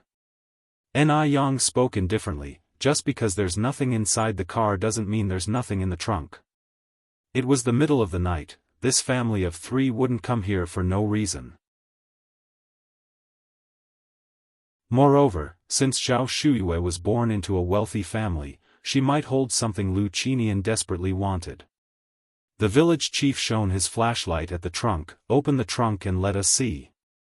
Hearing the word trunk, Lu Qinian swallowed hard, the nervousness he had suppressed now surging back. His mind went blank. Jiao Wentong was quicker to react, pressing her hand against the trunk. The trunk contains our private items. It's not appropriate to show you. Even the police need a search warrant to search, and you have no right to inspect our trunk. Seeing Jiao Wentong act this way, Lu Qinian quickly stood in front of the trunk. If someone saw what was inside the trunk, they couldn't clear their names even if they jumped into the Yellow River. Why had the night turned so bizarre, rousing the entire village? Lu Qinian felt extremely unsettled. Search, ordered the village chief. Just as 2 villagers were about to come forward, Jiao Wentong continued, you want to search our trunk without a warrant, that's illegal. It's an offense that could land you in jail. Jail? Hearing this, the 2 villagers who were about to proceed instinctively stopped. In such good times, who wanted to end up in jail? Just then, Ni Tsuehua and Shengguan Dehui came running from behind, panting, Yang Yang. Your Grandma Liu's house has been turned upside down. And she's not at home. Maybe because she was used to calling her Grandma Lu, Ni Tsuehua had a hard time changing her way of addressing. Hearing this, the nearby villagers immediately perked up again.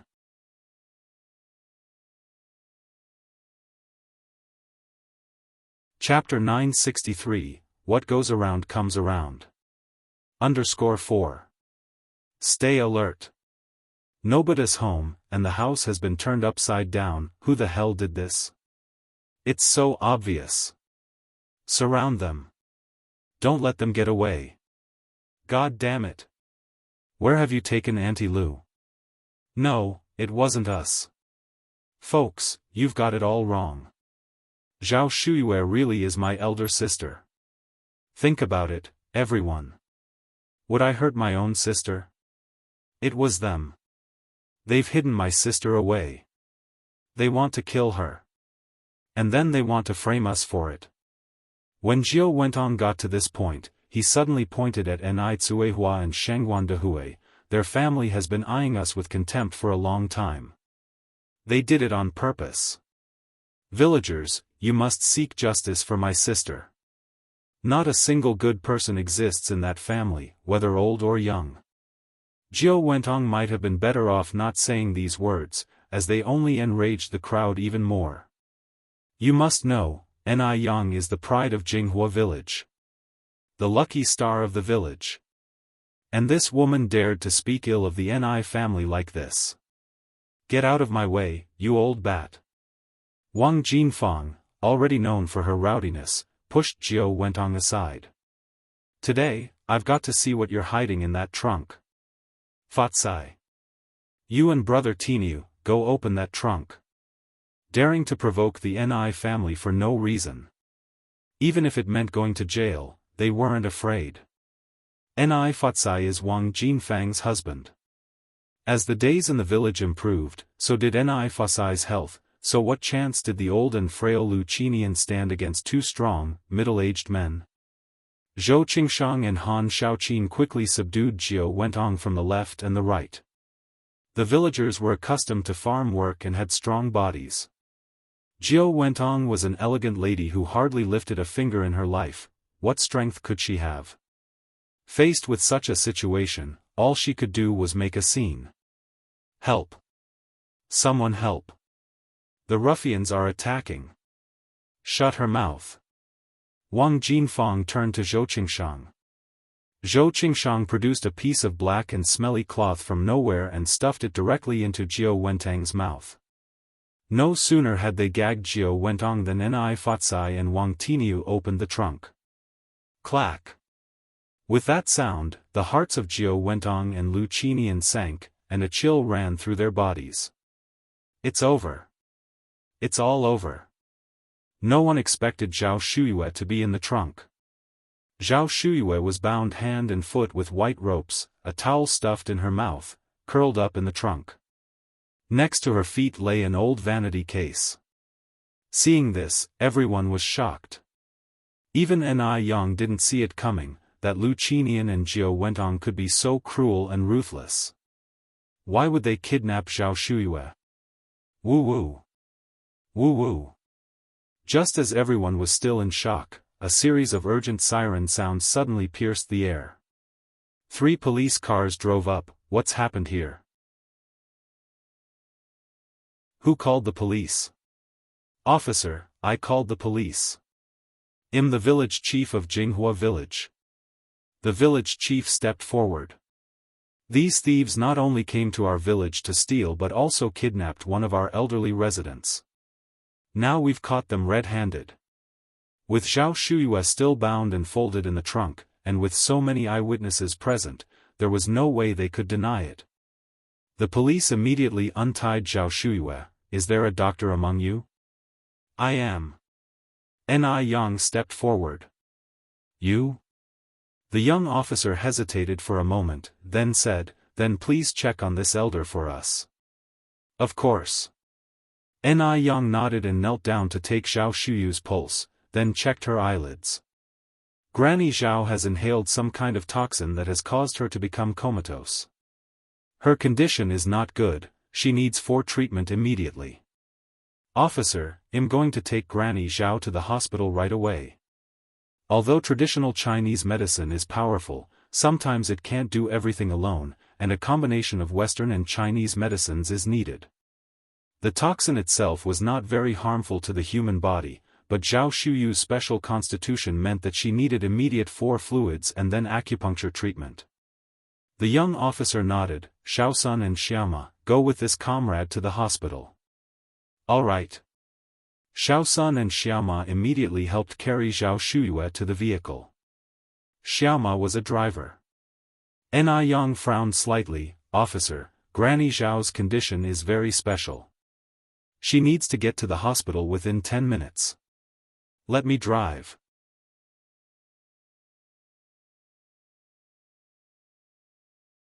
Chapter 964, What Goes Around Comes Around. _5. 10 minutes. It would take at least 30 minutes to reach the nearest hospital at top speed. 10 minutes is simply impossible. Comrade, are you kidding? Xiaoma asked incredulously.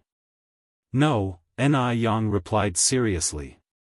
Seeing no trace of jest in Ni Yang's demeanor, and the situation being extremely urgent, a matter of life and death after all, Xiaoma didn't say another word and gave up the driver's seat to Ni Yang. Thank you for your trust. Ni Yang got into the driver's seat and performed the startup sequence, ignition, engine start, throttle, all in one smooth motion. Before the others in the car could even react, the vehicle had already shot out at lightning speed.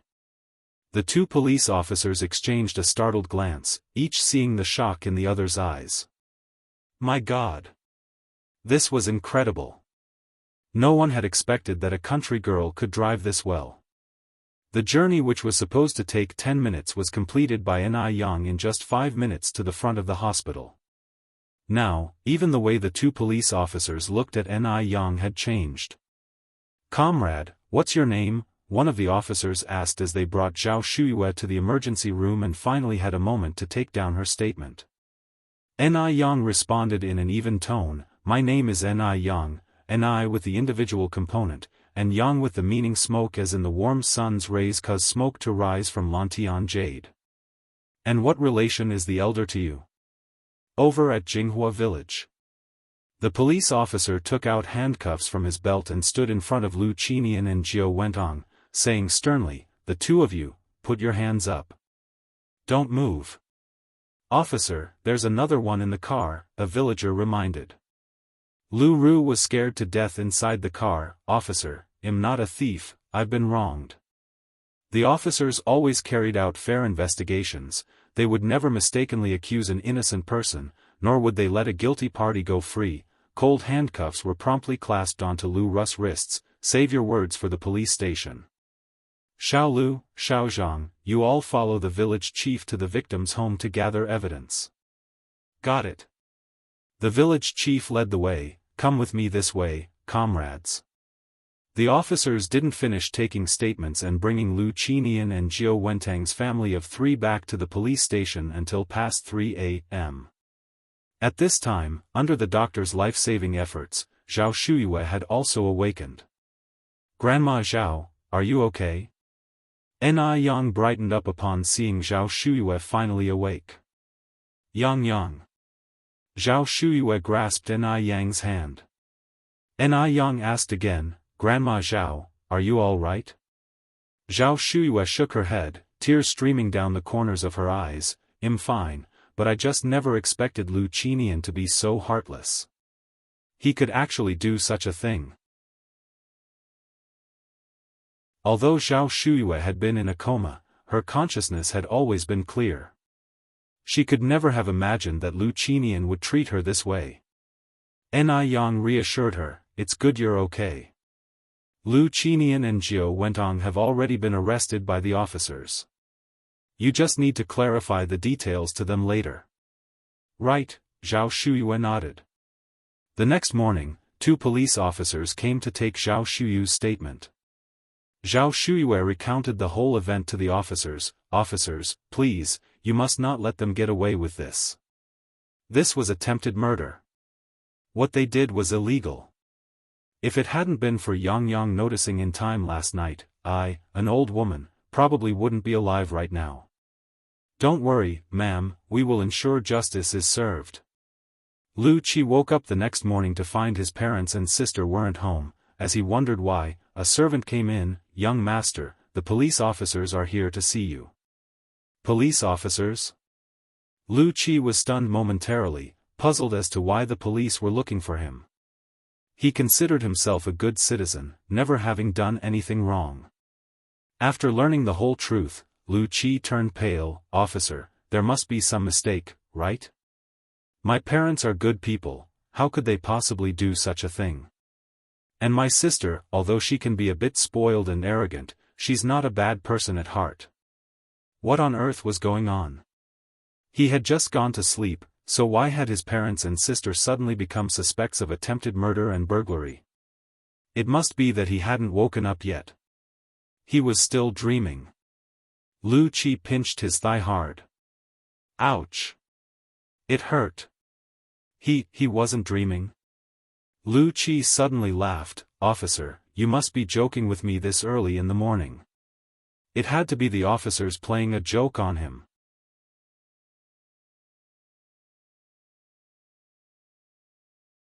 Chapter 965, What Goes Around Comes Around. _6. With those words, Lu Qi continued, "Comrade police officer, does our family look like one that needs to commit theft? Theft? It's simply non-existent. Their family wasn't struggling to get by.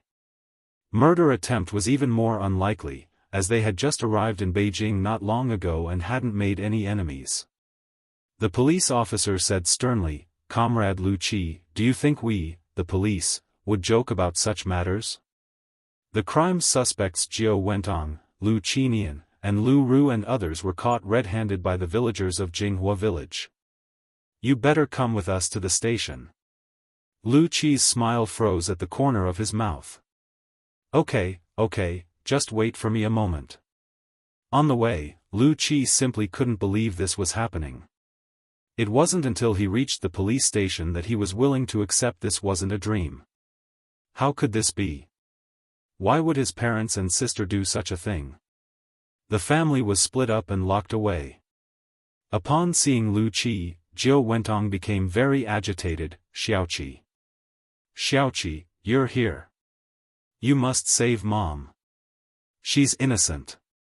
Go find a lawyer quick. Lu Qi said, Mom, don't worry, I'll find you a lawyer right away. As long as you haven't done those things, I believe the police comrades will release you after they have investigated properly.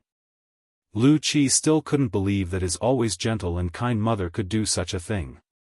There must be some misunderstanding. In contrast to Jiao Wentong, Lu Qinian seemed especially calm. Sitting in the interrogation room, he seemed to have aged overnight. These things were all done by me alone.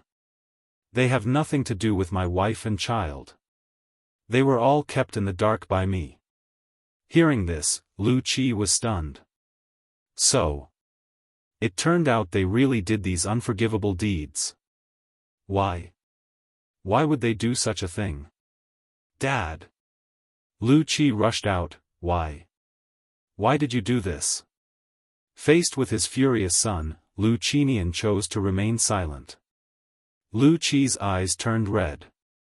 He never imagined that his father, who was always a mountainous figure in his heart, could do such a thing. Suddenly, Lu Qi felt as though the sky was falling. His world turned dark. Lu Qi slid down against the wall and burst into loud sobs. He used to be a crybaby as a child, but since growing up, he had never cried again. This was the first time. Over at Lu Ru's side, Comrade Police Officer. I'm innocent. I don't know anything, please let me go. Everything was done by my parents, I was asleep in the car at that time, I didn't know anything. Please let me out, okay? Seeing the red-eyed Lu Qi, Lu Ru clung to him like a lifeline. Brother, please save me. All this was done by Mom and Dad. I really didn't know. I didn't know anything. Brother. Please save me. I don't want to be locked up here. I want to get out. Lu Qi was Lu Ru's lifeline, but Lu Ru became the last straw that broke Lu Qi. Why? Was this still his sweet and lovely sister? Or was the harmonious family he remembered just a dream all along? By the time he left the police station, Lu Qi was still unsteady on his feet. How he wished all this was just a dream. After waking from the dream, their family of 4 would still be harmonious. Just then, voices came from ahead. Lu Qi looked up to see Ni Yang and Zhao Shuiyue. He quickly stepped aside and hid behind a pillar. It wasn't that he hated Ni Yang. But he felt ashamed to face Ni Yang and Zhao Shuiyue. After his parents and sister had committed such a disgrace, he, as a son and an elder brother, bore some responsibility. If he had been more vigilant the night before, he might have noticed his parents leaving the mansion and could have possibly prevented this. It was all his fault. He was responsible. Lu Qi was filled with self-blame, pounding his own head in frustration. After leaving the police station, Lu Qi contacted a lawyer. No matter what, the people locked up were his parents, and no matter what they had done, he couldn't just sit by and do nothing. He left everything to the lawyer, and now all he could do was to hope for the best. Because Lu Qinian took on all the guilt, Jiao Wentong and Lu Ru firmly denied any involvement, and since only Lu Qinian's fingerprints were found at the scene, he was the only one sentenced to life imprisonment due to insufficient evidence. Jiao Wentong and Lu Ru were released on bail by Lu Qi. Having been released from the detention center, Jiao Wentong and Lu Ru had lost a lot of weight.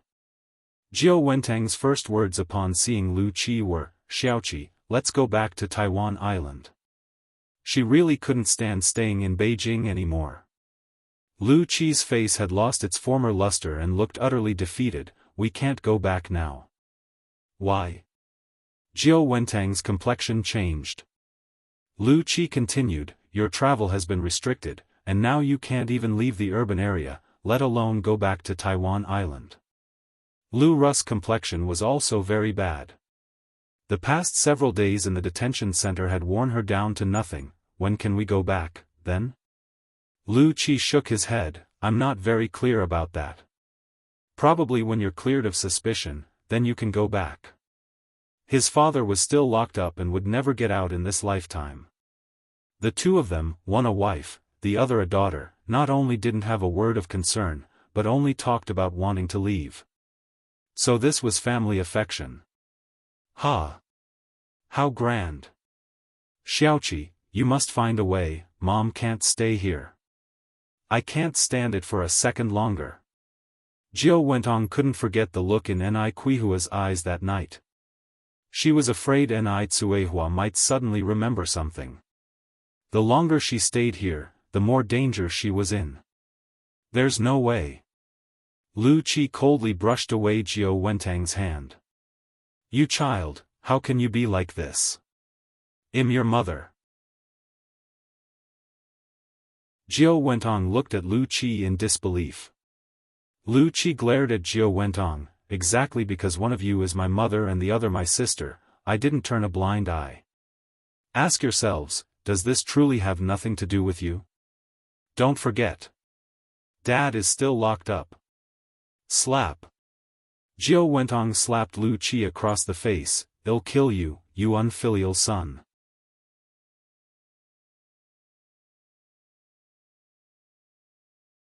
Chapter 966, The truth of the matter emerges, like stones revealed as the water recedes.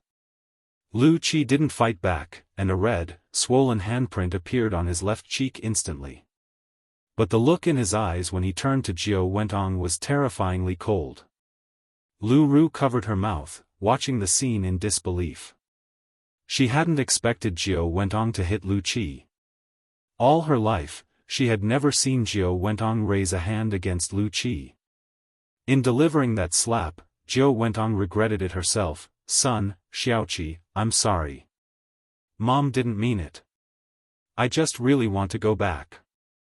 I didn't mean to leave your father. Her son was born after 10 months of pregnancy, how could she not feel pain for him? She was just too anxious. Lu Qi didn't want to help her, she couldn't return to Taiwan Island, and only Taiwan Island could give her a sense of safety. Xiaoqi, can you forgive Mom, please? Jiao Wentong hugged Lu Qi, tears streaming down her face. Lu Qi's face showed no emotion, you just got back from the detention center, go upstairs and take a bath, then get a good night's sleep. He didn't blame Jiao Wentong for slapping him, but he couldn't forgive her actions. But Jiao Wentong was his biological mother. He didn't know what to do. It seemed whatever he did was wrong. Every choice seemed to be a mistake. Jiao Wentong nodded, okay.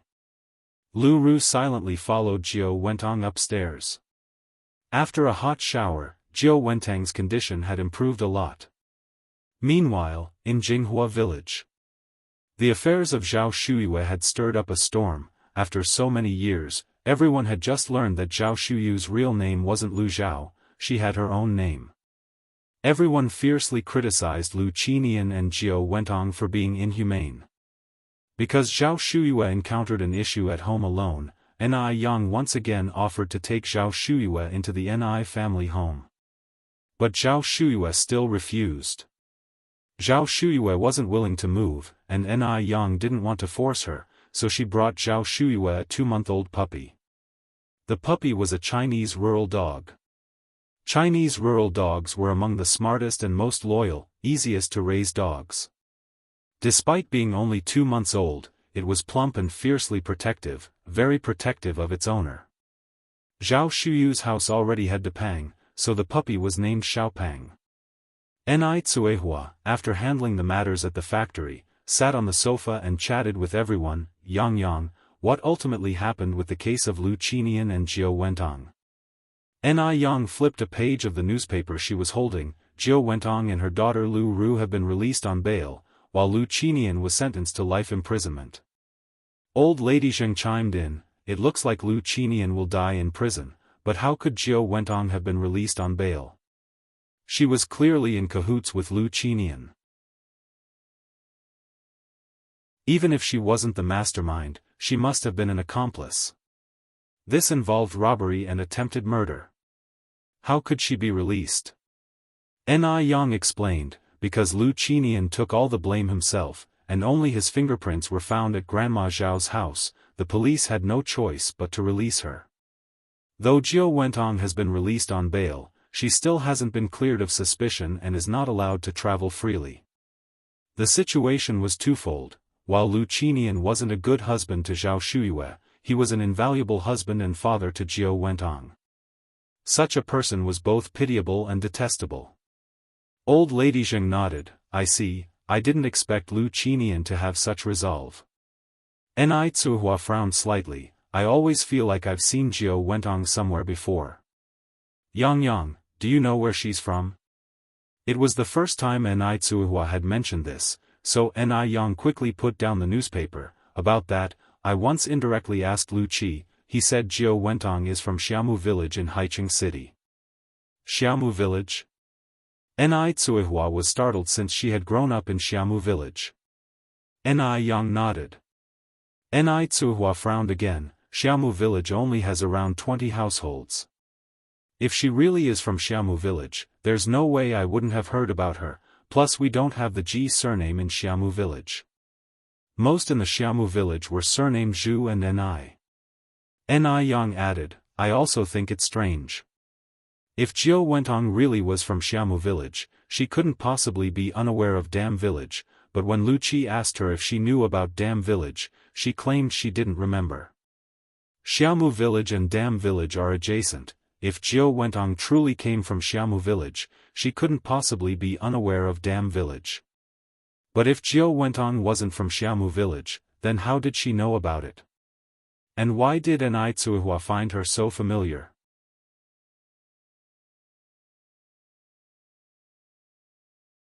Chapter 967, The truth of the matter emerges, like stones revealed as the water recedes. 2. All of this was very strange. Only if you've seen someone before, can you find them familiar. Mom, think carefully, have you met Jiao Wentong before? Ni Yang continued to ask. Ni Tsuihua pinched her temples, I can't remember, and every time I start to think about these questions, my head throbs painfully, it's really uncomfortable. Over the past few days, she still couldn't recall where she had seen Jiao Wentong before, and her head was still aching terribly. Ni Yang narrowed her eyes, let me take a look at you. Ni Yang reached out to take Ni Quihua's pulse. From the pulse, Ni Quihua's body didn't show any abnormalities, but many issues couldn't be detected by pulse diagnosis alone and required instrumental examination. Mom, how about we go to the hospital for a CT scan? A headache is no trivial matter. CT machines were invented as far back as 1971, and it was now 1985, 14 years later. The CT technology in Beijing had matured considerably, it just wasn't as advanced as in later years. Do we really need to go through all that? Ni Tsuihua said, it's just an occasional headache, not a persistent one. Tingting, let's go, health is not to be taken lightly, Grandmother Shengguan said, I will accompany you. Mrs. Zheng nodded in agreement, your mother-in-law is right, Tingting, I'll also go with you. Ni Yang picked up the car keys from the coffee table, Grandma's, no need for you to come, I can take my mom by myself. Hospitals are full of germs, and your immune systems aren't as strong as young people's. Besides, there's not much help you can offer by going. Ni Yang was making sense, so the two seniors didn't insist further. Ni Yang drove Ni Tsuihua to the hospital. No matter when, the hospital was always overcrowded. After a long wait in line, it was finally Ni Quihua's turn. After the CT scan, it took another hour to get the results. The patient has a slight cranial hematoma, which is causing the occasional headaches, but the condition is not particularly severe. It can be treated with surgery or by using acupuncture to expel the hematoma. Ni Yang reached out to accept the CT report. Thank you, comrade doctor. You're welcome, it's what I should do. Cranial hematomas are usually caused by head injuries. Ni Tsuihua had been beaten quite badly by Mu Jinbao back in Dam Village, and Mu Jinbao wasn't known for holding back. Could it be a leftover injury from that time? Fearing that Ni Tsuihua might recall those unpleasant memories, Ni Yang refrained from asking further about the injury. When the mother and daughter arrived home, Shangguan Dehui was holding car keys, ready to leave. Dehui, where are you going? Ni Tsuihua asked. Shangguan Dehui was startled. Dia, you're back. I heard from Mom that you and Yang Yang went to the hospital, so I was preparing to go there to check on you. By the way, how did the checkup go? Everything okay? Ni Tsuihua smiled and shook her head. Nothing's wrong. Shangguan Dehui looked at Ni Yang. Yang, is your mom really okay? Ni Yang said, there's a slight cranial hematoma, but it's not a major issue. A few acupuncture treatments will clear it up. Dad, you don't need to worry. When Shangguan Dehui heard the words cranial hematoma, his pupils shrank. How can it be okay with a cranial hematoma? Yang, you better not be lying to me. Ni Yang said with a smile. Dad, what are you thinking? How could I lie to you? It's really no big deal. Really no big deal? Shangguan Dehui asked uncertainly. Ni Yang nodded. That's a relief. Shangguan Dehui sighed and took Ni Kuihua's handbag. Let's go inside. Grandmother Shangguan and Mrs. Zheng had already prepared the meal. Little Ni Yun was happily eating noodles while sitting on Grandmother Shangguan's lap. When she saw Ni Tsuihua and Ni Yang return, she rushed down from Grandmother Shangguan's lap with delight. Mommy.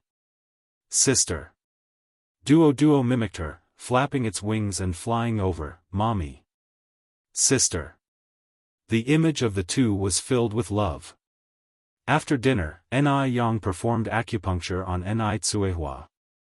Seeing the gold needles being inserted into Ni Kuihua's head one by one, Shangguan Dehui nervously extended his hand in front of Ni Tsuihua. Dia, does it hurt?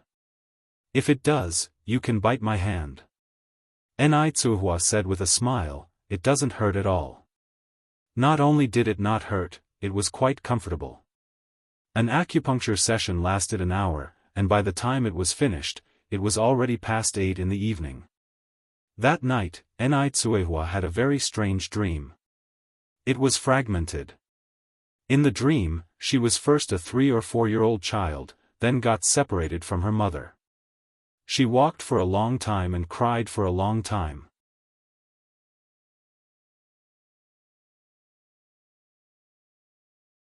Chapter 968, The Truth of the Matter Comes to Light _3. Panic, helplessness. Fortunately, on her way, she encountered a kind old lady who took her back home when she couldn't find her mother. The scene switched, and people from a village all gathered at the old lattice house to watch the excitement. The child, who was 3 or 4 years old, could already speak and successfully returned to Beijing with the help of the village chief.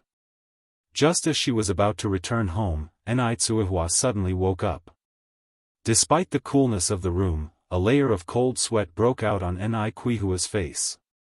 Ni Tsuihua fumbled to switch on the lamp and sat up leaning against the headboard. What's wrong, Dia? Shangguan Dehui groped for his glasses on the bedside table and put them on. Did you have a nightmare? Yes, Ni Tsuihua nodded.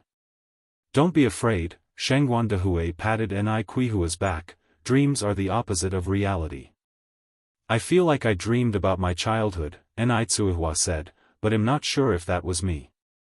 Strange to say, a child of 3 or 4 should have their own memories, although incomplete, there should be some, but Ni Kuihua's memories of her childhood were extremely vague. She couldn't remember anything before the age of 5 or 6. What did you dream about? Shangguan Dehui asked as he got out of bed to pour water for Ni Tsuihua. Ni Tsuihua took the water glass, drank a sip, and then began to describe that strange dream. Shangguan Dehui adjusted his glasses. I think what you dreamed about is very likely to be true. Sometimes, the mind forgets, but the subconscious remembers. Ni Tsuhua said, but I clearly dreamed that the village chief grandfather sent me back to Beijing, so why did I end up in Xiamu village later? Shengguan Dehui slightly furrowed his brows. Maybe the you in the dream was so eager to go home that the part about returning to Beijing was also added by your subconscious? Is that so? Ni Tsuihua asked. Shengguan Dehui glanced at his watch. It's only 1 in the morning now, and I don't have to work tomorrow since it's Saturday. To prevent you from having another nightmare, why don't we do something meaningful?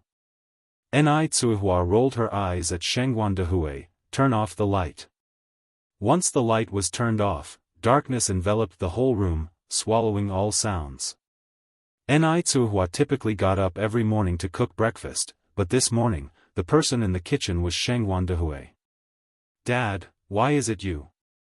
Ni Yang expressed her surprise. I thought it was Mom.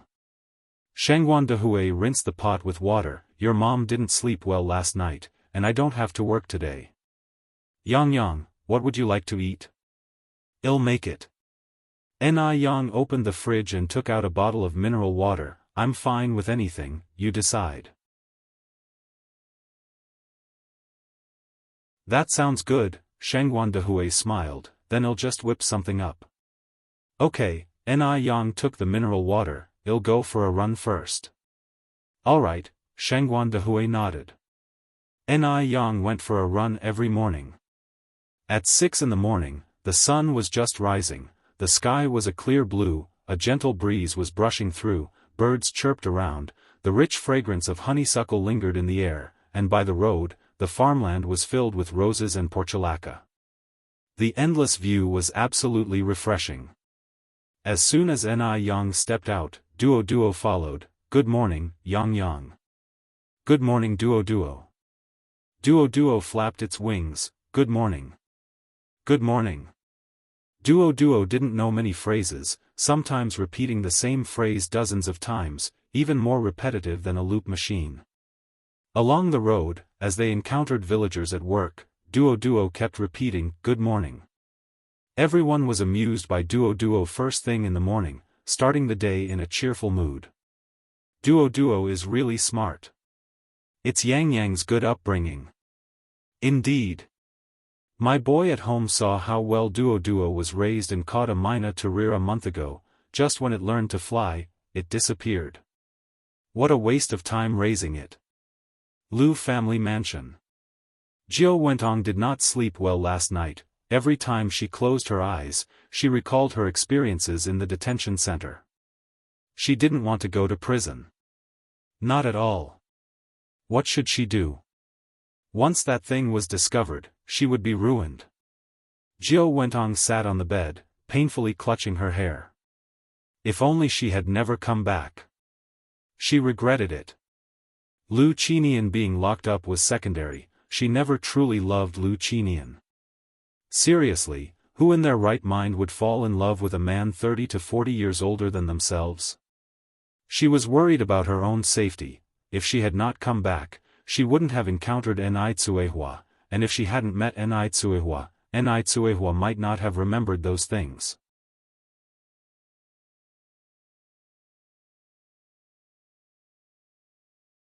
Chapter 969, The Truth of the Matter Comes to Light _4. Ni Tsuehua had become a ticking time bomb to her. No telling when she might explode. No one would dare touch her on Taiwan Island, but this was Beijing, and she was restricted from traveling. Realizing this, Jiao Wentong rushed downstairs. Xiaoqi, Mom is begging you, please take me away. Shall we go back to Taiwan Island? Lu Qi sighed, Mom, you can't leave now. Think of something, Xiaoqi, think of something, Jiao Wentong continued, since you managed to bail us out of the detention center, it means you must have a way, right? Lu Qi frowned slightly, suppressing the anger in his heart. Mom, the only reason you were released from the detention center was because of Dad. Dad took all the blame on himself. Otherwise, even if I were the Emperor of Heaven, I wouldn't have been able to bail out you and Xiaoru. Jiao Wentang's eyes instantly reddened. Then what should we do? Xiaoqi, is there really no way? Xiaoqi, I really can't stay here anymore. Mom, why are you in such a hurry to leave Beijing? Lu Qi grabbed Jiao Wentang's arm. Are you still hiding something from me? How much more were they hiding from him? Jiao Wentang instinctively avoided Lu Qi's gaze. No. Really? Lu Qi stared intently into Jiao Wentang's eyes. No. Jiao Wentang pushed Lu Qi away and hurried upstairs.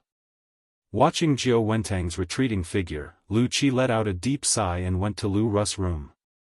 Brother. Lu Qi grabbed Lu Ru's hand. Tell me honestly, are you and Mom still hiding something from me? After all, Jiao Wentang was his mother, and there were some things he couldn't directly ask her, so he had to start with Lu Ru. In Lu Qi's eyes, Lu Ru and Jiao Wentang were in this together. Lu Ru looked at Lu Qi blankly. No, stop pretending. Tell me. Lu Qi had lost all trust in Lu Ru. Tell me now, and I'll take you and Mom to the police station to turn ourselves in, maybe we'll get a lighter sentence. Just don't let the police find out first, it would be embarrassing then. Really, there's nothing. Lu Ru, frightened by Lu Qi's demeanor, started crying. Brother, what are you talking about? Lu Ru had no idea about Jiao Wentang's past. The recent stint in the detention center had already terrified Lu Ru, smoothing out any haughty airs she once had. Speak. Lu Qi gripped Lu Ru's wrist tightly. There's nothing, Lu Ru cried miserably. Unable to get anything out of her, Lu Qi had to let it go. At the Ni family home, Ni Yang administered the third acupuncture treatment to Ni Tsuihua. After the acupuncture, Ni Tsuihua said to old lady Zheng, Mom, does Dad have a burned scar on his back? Old lady Zheng was taken aback at first, then said, yes, it was caused by your grandmother accidentally scalding him with boiling water. Ni Quihua's face changed, realizing that everything that happened in her dream was true. Mom. Ni Tsuihua suddenly grabbed old lady Zheng's hand, her eyes becoming red. I remember. I remember everything. Tingting, what do you remember? Old lady Zheng said nervously, don't rush, take it slow.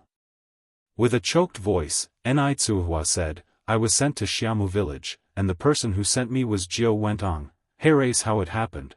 After getting separated from old lady Zheng years ago, young Ni Tsuihua was picked up by a local old woman who, seeing the child's refined manner, decided to hand her over to the village chief. After several transfers, the village chief took her to Beijing.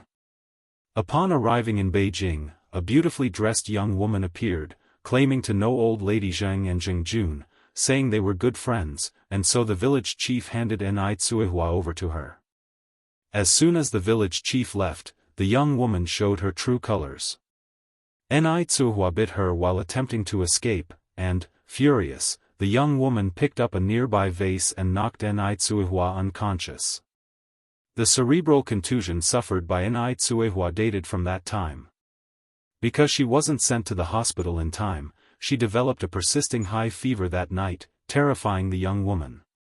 She took a night train and delivered Ni Tsuihua to a rural family in Xiamu village, miles away, along with some money. When Ni Tsuihua woke up, she had no memory of her past. I remember, she had a sister, who called her Aji. Ni Tsuihua said.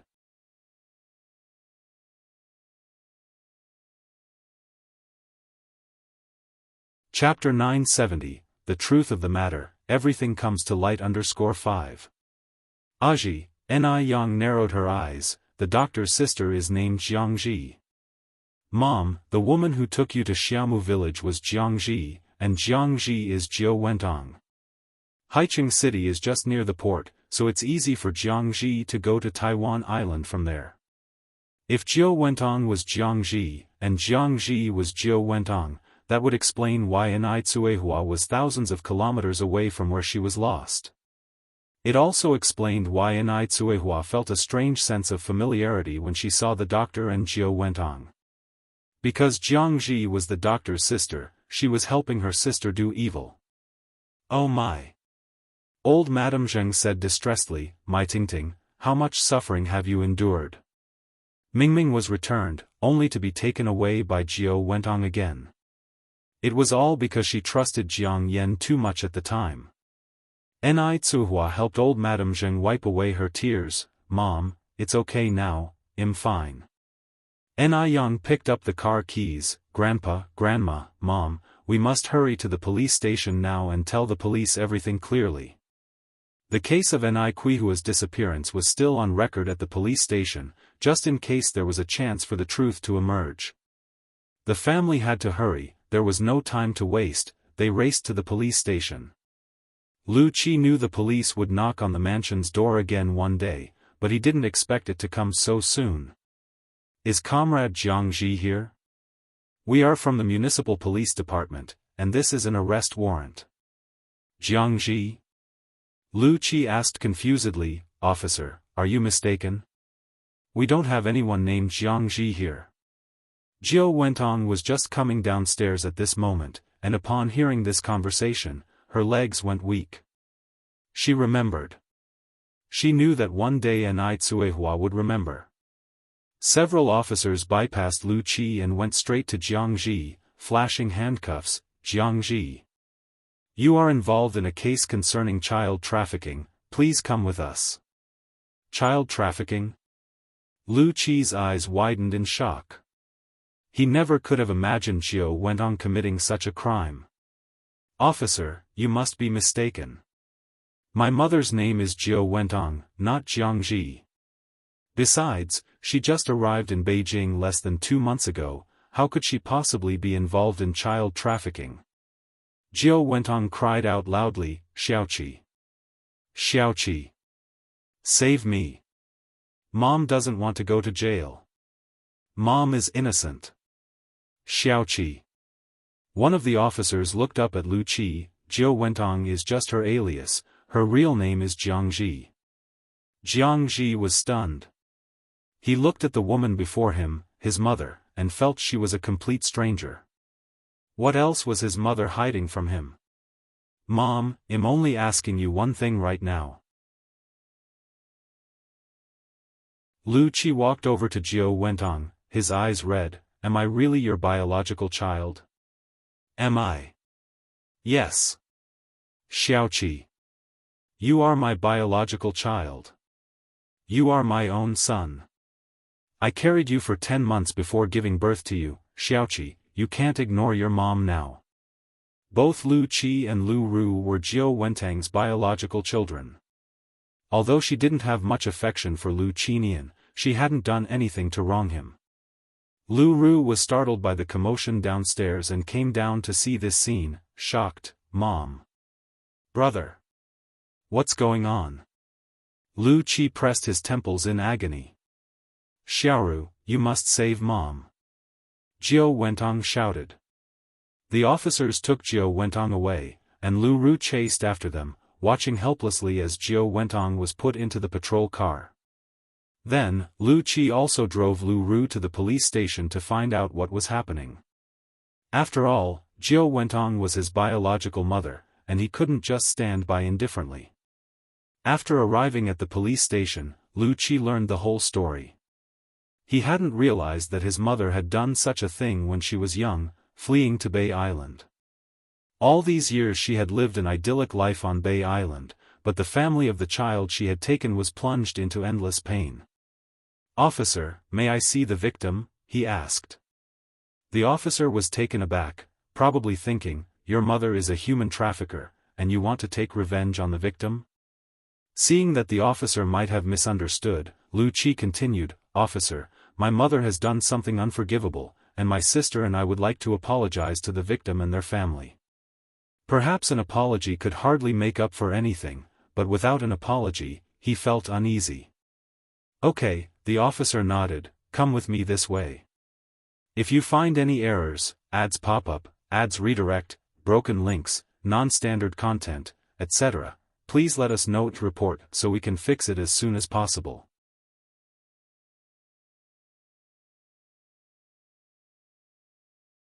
The truth of the matter, everything comes to light. _6. Lu Qi followed the police officer's steps, looking back at Lu Ru. Let's go. Lu Ru looked at Lu Qi incredulously. Had Lu Qi gone mad? At this time, to approach the victim and their family was blatantly asking for trouble. They might even get physically attacked. Brother. Lu Ru tugged at Lu Qi's sleeve. I must go. Lu Qi stated firmly, you're coming with me. With no other choice, Lu Ru had to follow. Upon reaching the lobby, the police officer introduced them. This is the victim, and these are the victim's family members. After saying this, the police officer introduced Lu Qi to everyone. Lu Qi had never expected that Ni Yang was the daughter of the victim. He already felt guilty towards Ni Yang, and now he was even more overwhelmed with shame. Seeing Ni Yang among the victim's family, Lu Ru was also stunned. She used to look down on Ni Yang the most, and now, unexpectedly, she had to apologize and admit her wrongs. What a twist of fate! If it were all possible, she would spend her entire life peacefully on Taiwan Island and never set foot in Beijing again. Unfortunately, the one thing the world lacks is a remedy for regret. Auntie and I'm sorry. If it weren't for my mother, you wouldn't have been separated from Grandpa Zheng and Grandma Zheng for so many years. After he spoke, Lu Qi and Lu Ru knelt down together. A man's knees are as precious as gold. But at this moment, he could no longer care about that. He did not pray for Ni Qihua's forgiveness, he only hoped to satisfy his own conscience. Ni Tsuihua deeply resented Jiao Wentong. If not for her, she wouldn't have suffered for so many years, and she could have grown up with a silver spoon in her mouth. But Lu Qi was Lu Qi, and being a mother herself, she knew she should not take out her anger on the children. Children cannot choose their birth. It was evident that Lu Qi and Jiao Wentong were not the same kind of people. Please get up. Ni Tsuihua extended her hand to help Lu Qi and Lu Ru up. Good and evil will be repaid in the end. Your mother is already in prison, this matter has nothing to do with you too.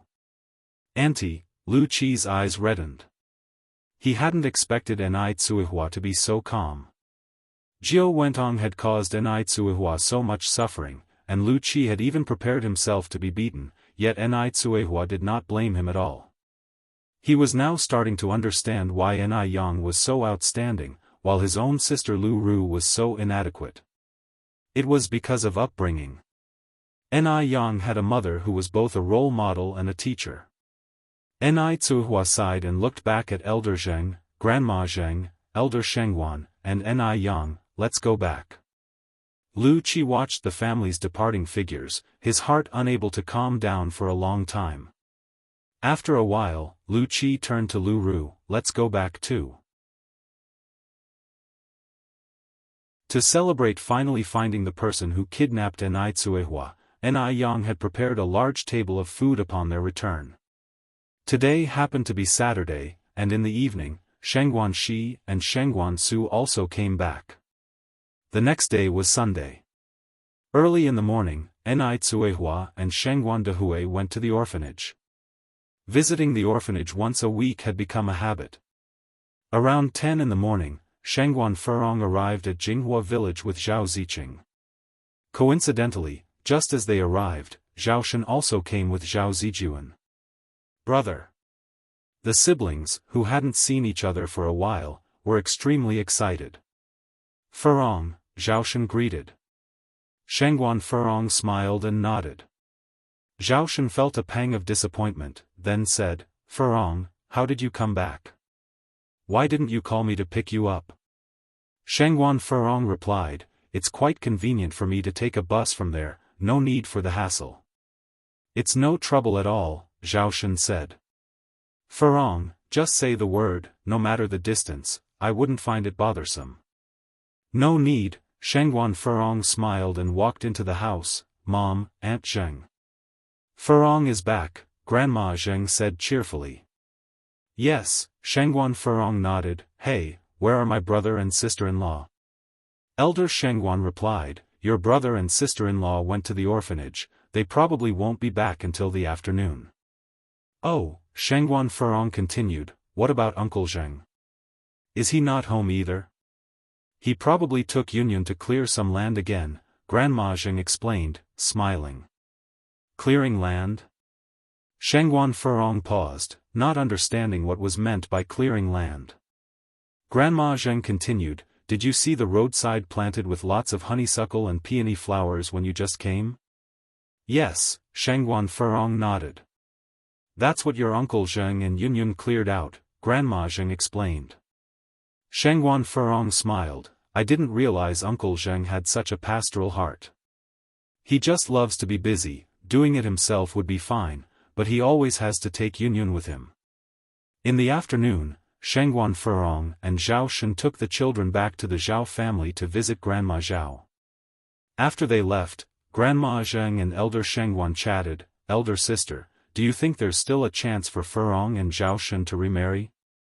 Elder Shangguan sighed, I would like them to remarry, otherwise the children will suffer by following them, but Furong has never loosened up.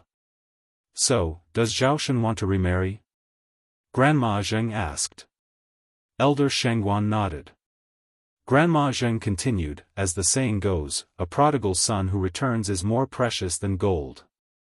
As long as Zhao Shen truly repents, considering the children, remarriage is feasible. But we elders shouldn't interfere too much, Elder Shangguan, finding a confidant, quickly agreed, exactly, I have tried both soft and hard tactics, but Furong just doesn't listen. I'm leaving it be now, let her decide, children and grandchildren have their own blessings. Grandma Zheng smiled, that's good, letting go sometimes makes things easier. Oh, Shangguan Su and Shangguan Shi aren't young anymore, have they found someone outside? Elder Shangguan shook her head, nothing from Shangguan Su yet, and I haven't heard anything from Shangguan Shi recently either, probably not going well. Did she date someone before? Grandma Zheng asked. Elder Shangguan nodded, she dated a university classmate, but the man's family had 7 sisters. We won't talk about their family conditions, but anyone with eyes could see that his parents definitely favored sons over daughters. If Shangguan Shi could secure a son after marrying, that would be one thing, but if she had a daughter, her hard days would still be ahead.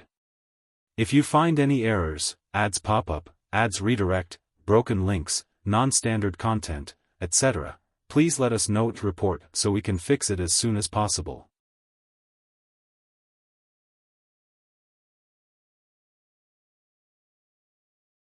The ice-cold skin surprisingly belongs to Ni Yang. In 1985, the family planning policy was very strict, with many people discarding their daughters hoping to have a son instead. Who could guarantee that they would have a son on their first try? So, when Shangguan Shi and that male classmate were dating, not only did Grandma Shangguan disagree, but both Shangguan Dehui and Ni Tsuihua disagreed as well.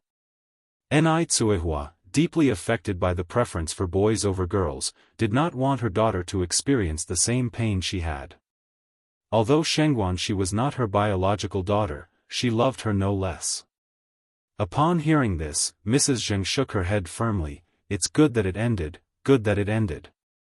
Xiaoxi is such an honest child, she couldn't have coped in that kind of family. Shangguan Zai's personality resembled that of the deceased Su Fun, gentle and slow-spoken. If she had to deal with a difficult mother-in-law, she wouldn't manage. Mrs. Zheng continued, switching the topic, Xiaoxi would be more suited to a scholarly family. I think the Wu family is quite suitable, that young man over there is already 25 or 26, right? The Wu family was also well known in their circle, and Wu Chenjun was their only son. If Shangguan Shi married into their family, she would just need to be a wealthy wife. Grandma Shangguan nodded, seems like it. Mrs. Zheng, ever the matchmaker and considering that Shangguan Shi was her granddaughter, hoped for a good marriage for her, old sister, if you agree, I'll speak to both children and try to arrange it? Grandma Shangguan brightened up at the suggestion, that would be fine. I'll ask around tonight to see if she has completely broken up with that male classmate. Alright, Mrs. Zheng nodded.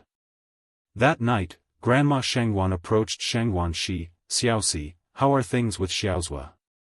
Zhuoling was the name of Shengguan Zai's boyfriend. Shengguan Shi replied indifferently, we broke up. Grandma Shengguan beamed, really broke up? Grandma, I've already broken up with him, why do you seem so happy about it? Shengguan Shi was a bit speechless. Grandma Shengguan thought to herself, how could she not be happy that she broke up with that kind of person? She even wanted to set off firecrackers to celebrate. But these thoughts were not appropriate to voice aloud. To others, it might just be seen as an experience, but to Shengguan Shi, it was a piece of her lost youth. Grandma Shengguan softened her smile. Xiaoxi, your grandma mentioned introducing you to that young man from the Wu family, what do you think? Not so good, Shengguan Shi immediately shook her head. I've grown up with Wu Chenjun since childhood, we're too familiar. If it were possible, it wouldn't have waited until now. Besides, even rabbits don't eat the grass by their burrow. Shengguan Shi really wasn't interested in Wu Chenjun. Our family and the Wu family are well matched, and old Wu's daughter-in-law is also virtuous. If this marriage really happens, they'd treasure you. Shengguan Shi slightly frowned. Grandma, people value love these days, all that talk about equal social ranking is such an outdated feudal idea. I don't want a marriage of matching status, I want to marry for love. A young woman in her 20s indeed dreams of romance. All right, Grandma Shengguan said helplessly, ultimately, it's your own life matter. We as elders can only offer suggestions, but Xiaoxi, I must tell you, love doesn't fill the stomach. Some boys are slick talkers and misleading, you must protect yourself and not be taken advantage of. Shengguan Shi smiled, don't worry, Grandma. I understand all that you've said. The next day, as Shengguan Dehui had no classes, Ni Tsuehua and Shengguan Dehui took little Ni Yun to visit Zhou Dan's home. Dia auntie and uncle are here. Four children took the gifts from Shengguan Dehui's hands and ran into the house. Little Ni Yun followed them. Old Zhao had gone out to set up his stall, leaving only Zhou Danny and the four children at home. Hearing the noise, Zhou Danny immediately welcomed them. Dia is here. Brother-in-law, come in and sit down. With Ni Yang's guidance, Zhou Dan's living conditions had improved significantly. Each child was dressed in new clothes. There was even a television set in the living room. Since guests had arrived, Zhou Danny took out some money for the children to go buy groceries. Little Ni Yun also wanted to go with them. Zhou Danny instructed, take Yunyun little sister with you, and make sure to watch over Yunyun little sister, got it? If you find any errors, ads pop up, ads redirect, broken links, non-standard content, etc., please let us know to report so we can fix it as soon as possible.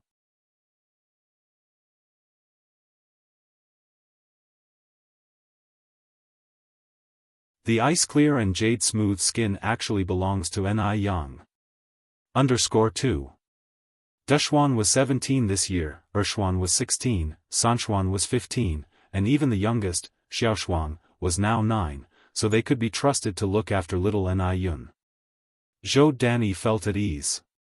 Deshwan patted his chest and said, Mom, rest assured, I'll take good care of Yunyun. Go on then.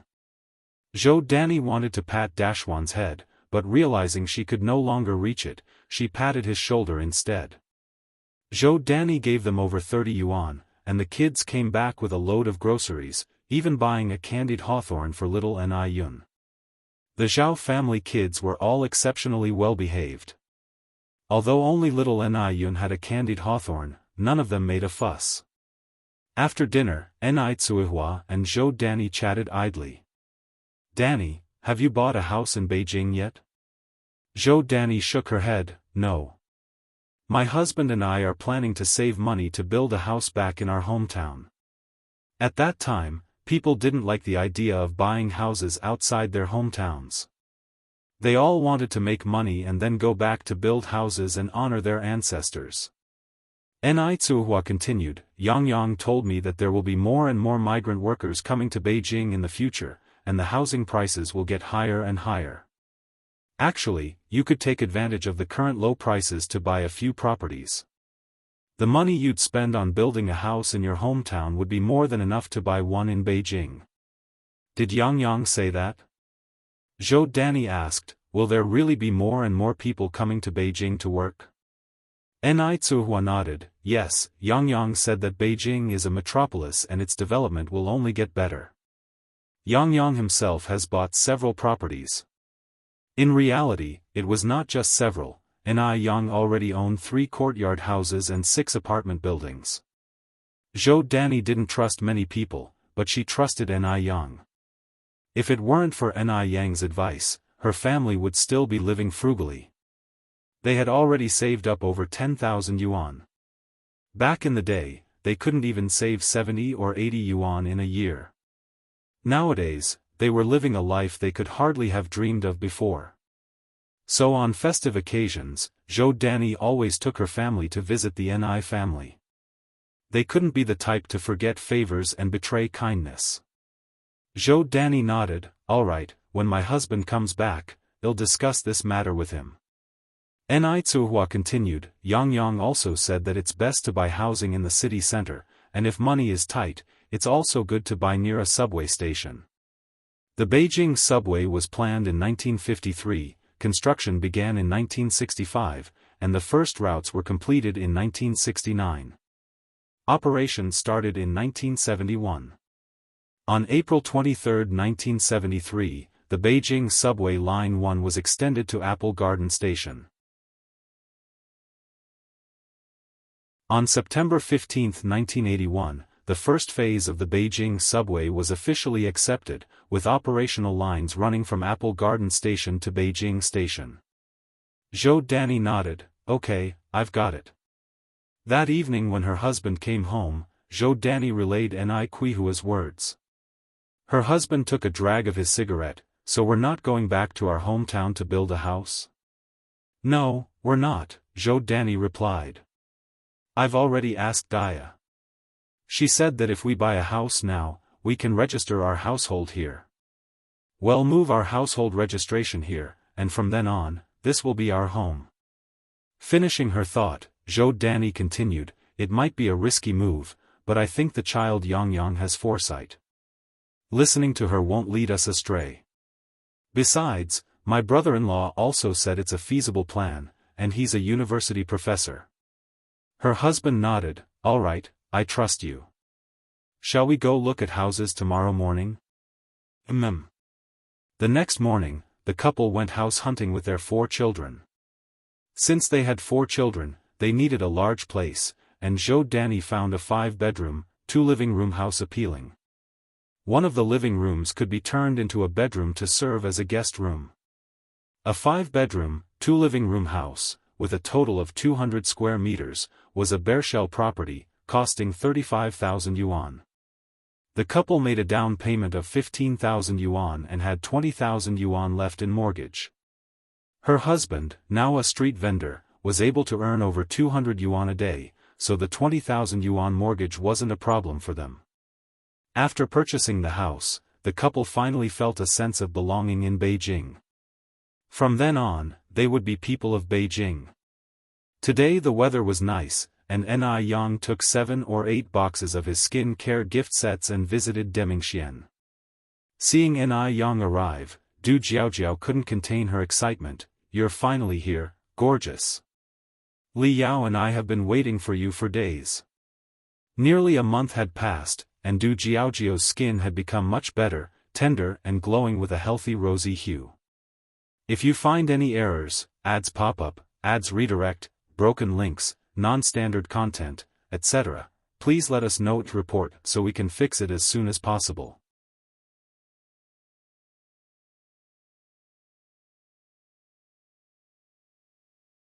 The ice clear, jade smooth skin actually belongs to Ni Yang. _3. Ni Yang smiled and said, I had some family matters the past few days, so I just got the chance to come over now. Sister Jiaojiao, here is the radiant ice crystal skin you wanted. Du Jiaojiao exclaimed in surprise, "Big beauty, you really know how to do it. Last time we went to buy Radiant Ice Crystal Skin, there was a line, and the limited edition sets were sold out. I'm going to call Li Yao right away." "Okay," Ni Yang nodded. Just after hanging up the phone, Li Yao arrived. Big beauty. As soon as Li Yao arrived, she gave Ni Yang a big hug. "Sister Yao Yao."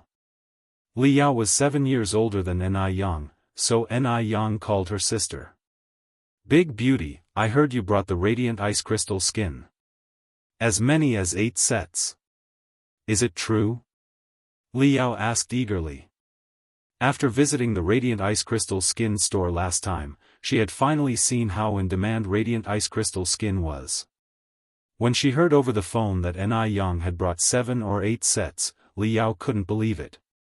After all, each person was limited to buying only 1 set in the store, and they were out of stock. Ni Yang nodded, "Yes." "Wow. Yang. You are really amazing." Li Yao hugged Ni Yang excitedly. If it weren't for Wang Hengyang standing right there, she would have kissed Ni Yang. Ni Yang smiled and said, "Actually, Radiant Ice Crystal Skin is my own." Ni Yang originally came with the intention of promoting Radiant Ice Crystal Skin, so naturally she wouldn't hide this from them. There's a saying that having connections makes things easier. Li Yao was about to return to Shanghai, and Ni Yang wanted to expand Radiant Ice Crystal Skin into Shanghai. Having Li Yao, an acquaintance there, would make things much easier. What? Li Yao and Du Jiaojiao thought they had heard wrong. Radiant Ice Crystal Skin was Ni Yang's own product? "Big beauty, you aren't joking with us, are you?" Li Yao asked. Ni Yang shook her head, "I'm not joking, Radiant Ice Crystal Skin is really my own." Du Jiaojiao surprisedly covered her mouth, "Big beauty, I think you should change your name." "What name?" Ni Yang didn't catch on right away. "It should be changed to Big Amazing," Du Jiaojiao said. "Do you know how good Radiant Ice Crystal Skin is? It's so many times better than those imported products. It's literally a woman's savior. Whether it's anti-wrinkle cream or whitening cream, both are amazingly effective." Ni Yang somewhat embarrassedly said, "It's not that exaggerated, just better than ordinary skincare products." The main reason was that this era had too few skincare products, and Ni Yang just happened to have medical knowledge, adding some herbal medicine beneficial to the skin and the skincare, which made Radiant Ice Crystal Skin so effective. Moreover, Ni Yang never added cheap harmful substances into skincare products because of cost concerns. Why couldn't domestic skincare brands surge in future times? It was because some people were greedy and produced toxic products like toxic masks and fluorescent creams, which gradually made people lose confidence in domestic skincare products. "Big beauty, you are too modest. By the way, Big beauty, since you are the producer of Radiant Ice Crystal Skin, does that mean I can get whatever I want?" Li Yao continued. Ni Yang nodded, "Of course." Li Yao then asked, "Can I buy some rose essential oil?" Rose essential oil is especially good for women, but because the production is very low, thousands of pounds of roses can only produce a few grams of essential oil. It's very precious, even harder to get than the limited edition Radiant Ice Crystal Skin sets. "You can," Ni Yang continued, "but I only have 50 grams right now." She needed to keep some for her own use in baths. Li Yao nodded eagerly, "That's plenty. 50 grams is a lot. Thank you so much, Big beauty. It's great to have connections. No more worrying about not being able to buy what you want." Ni Yang smiled and said, "Why be so polite with me? By the way, Sister Yao Yao, when are you planning to go back to Shanghai?" Probably the day after tomorrow," Li Yao continued. "Let's keep in touch after I return. I might need more Radiant Ice Crystal Skin later on. By the way, Big beauty, your Radiant Ice Crystal Skin works so well, have you thought about expanding to Shanghai? Shanghai is full of wealthy people. I guarantee radiant ice crystal skin will sell like hotcakes there. Who doesn't love a good product? Moreover, which woman doesn't love beauty? As long as the product works well, women don't hesitate to spend money on their faces. Yang hadn't expected Li Yao to voice her thoughts before she could. She smiled and said, Sister Yao Yao, I won't lie to you, I actually had the same idea, but I don't have many connections in Shanghai, so if I rashly try to expand there, if you find any errors, ads pop up, ads redirect, broken links, non-standard content, etc., please let us know. Report, so we can fix it as soon as possible.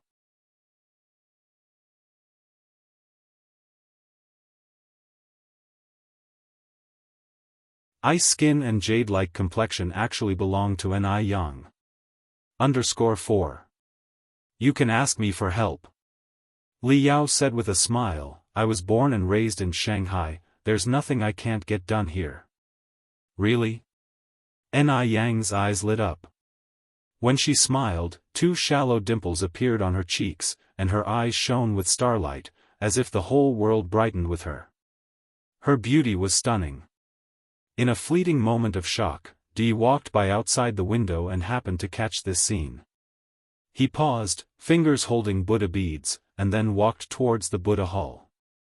Li Yao slapped her chest and said, Of course, it's true. Gorgeous, just leave this matter to me, and I guarantee I'll take care of it perfectly. As the saying goes, one feels obligated when taking from others. I've taken so much ice jade skin care product from you, Yang, it's only natural to help you handle these matters perfectly. And these tasks were really nothing to Li Yao. Then thank you so much, Sister Yao Yao. When will you have time to discuss this in detail? Yang hadn't expected Li Yao to agree so quickly, she wasn't prepared for so many things. How about tomorrow? I have to leave the day after, Li Yao thought for a moment. Yang nodded, okay. Shall we meet at Noble Fragrance at 10 a.m. tomorrow? Sure. That night when she returned home, Yang devised a very detailed plan, and she didn't fall into a deep sleep until late into the night. The next morning, just after 8, Yang showed up at Noble Fragrance, spoke with Gu Lanji about some matters, and by 9:50, was waiting for Li Yao in the private room upstairs. Li Yao came alone. Yang handed over a detailed plan for Li Yao to look at. After a while, Li Yao looked up at Yang, her expression changed. Gorgeous, did you write this plan yourself? Yang nodded. Li Yao put down the plan and grasped Yang's hand tightly. Gorgeous, can I follow you from now on, would that be okay? Li Yao's family was very well off, she was a carefree daughter of a wealthy family. Her fiancé Wang Hengyang also came from a good background, but Li Yao was more progressive in her thinking. She didn't want to end up as a housewife after marriage, revolving her life around children and a husband. Li Yao studied medicine, but she hated the smell of the disinfectant in hospitals. After much consideration, the best choice was to sell skincare products. Ice jade was so effective, and with Yang being someone with vision and talent, she believed that one day ice jade would take the world by storm. Yang said with a smile, Sister Yao Yao, stop teasing me, I should be the one following you. Li Yao said very seriously, Gorgeous, I'm not joking, I'm very serious now. I've made up my mind. I want to be an agent for your ice jade. Can you bring me along, please? Once she became an agent for ice jade, she would be the leader of the skincare industry in Shanghai. Yang had originally intended to use Li Yao to penetrate the market in East China, and she hadn't anticipated Li Yao's desire to be an agent, but this actually saved her a lot of trouble. Sister Yao Yao, are you sure you've thought this through? Li Yao nodded, I have thought it through. Yang smiled and said, well, in that case, Sister Yao Yao, let's go sign a contract. Previously when Emily's mother, Annie, became an agent for Ice Jade, Yang had drafted a contract. Now, all that needed to be done was to update the second party's name on the contract, not needing a new one. Okay. Li Yao stood up with her, then said, but, is it really okay to leave like this without buying anything? It's fine, said Ni Yang. Li Yao followed Ni Yang to Jinghua village. Recently, Mo Qishan had brought back a printer from abroad, so there was no need to go outside for printing the contract. It could be done right at home. While Ni Yang printed the contract, Li Yao admired the small courtyard of the Ni family. The roses on the wall swayed in the wind and greatly appealed to Li Yao's girlish heart. Oh my God! Isn't this too beautiful? Looking at the beautiful scenery in front of her, Li Yao even considered building a house in the countryside. Oh my God! Isn't this too beautiful? A sharp and strange voice echoed through the air. Li Yao looked around, frowning slightly. Who's imitating me? Who's imitating me? The voice seemed to be right by her ear, yet there was no one to be found. Li Yao grew somewhat nervous. Who are you? Who are you? If you find any errors, ads pop up, ads redirect, broken links, non-standard content, etc., please let us know to report so we can fix it as soon as possible.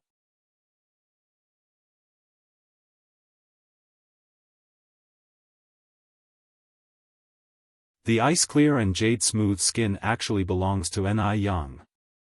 _5. This is just too weird. Li Yao gathered her hands and rubbed her arms. Are you a human or a ghost? Originally, Li Yao thought she would hear the same repeated words, but unexpectedly, the other party said, a ghost. Damn it! A ghost! Li Yao was so scared that her face turned pale. Just then, Ni Yang came out of the door with a smile. Duo, stop playing ghost tricks. Come on out. Chirp. Duo flew out from the dense osmanthus tree. Yang. Li Yao said in surprise, gorgeous. Was it this bird talking just now? Ni Yang nodded, yes, it was. It's so smart. Li Yao reached out and stroked Duo's little head. What do you usually feed it? Duo squinted its small eyes and nuzzled against Li Yao's palm, its demeanor even meeker than a soft, cuddly kitty by more than a little. Li Yao's girlish heart instantly melted, and she kept saying how cute Duo was. Duo was a flirtatious bird, familiar with females but with males, no one could even touch it. Of course, Mo Qishan and Grandpa Du were exceptions. Before long, Duo learned to follow Li Yao and started calling Ni Yang gorgeous. Yang, gorgeous. Gorgeous. Li Yao laughed and said, gorgeous, how much for your bird? I'll buy it. Upon hearing this, Duo flew faster than a rabbit, quickly landing on Ni Yang's shoulder and hiding its small head in her long hair, showing its butt to Li Yao. Shoot! Scared the bird to death. Seeing this, Li Yao couldn't help but laugh even more. This bird was just too funny. Ni Yang handed the contract to Li Yao. Sister Yao, see if there's anything that needs to be changed in the contract. Li Yao picked up the pen and signed, no need to change anything, I trust your character. Although she hadn't known Ni Yang for long, Li Yao knew she wasn't that kind of person. Just look at Jiao's attitude to know what kind of person Ni Yang was. Despite Jiao seeming quite approachable usually, she was actually fierce. Not just anyone could become friends with Jiao. None of the descendants of the Du family were weaklings. It proved that Ni Yang was indeed trustworthy. After signing the contract, Li Yao paid a part of the deposit. Once she had things arranged back in Shanghai, Ni Yang would send the ice skin jade complexion via express delivery. Sister Yao, do you want to visit the factory? Ni Yang asked. Sure, Li Yao nodded. Is the factory far from here? Ni Yang said, not far, just behind here. Just behind? Li Yao was a bit surprised. Ni Yang nodded, come on, I'll take you there. The factory was just behind the Ni family's small courtyard. Because the houses in front were built high, the factory was obscured, invisible from the outside.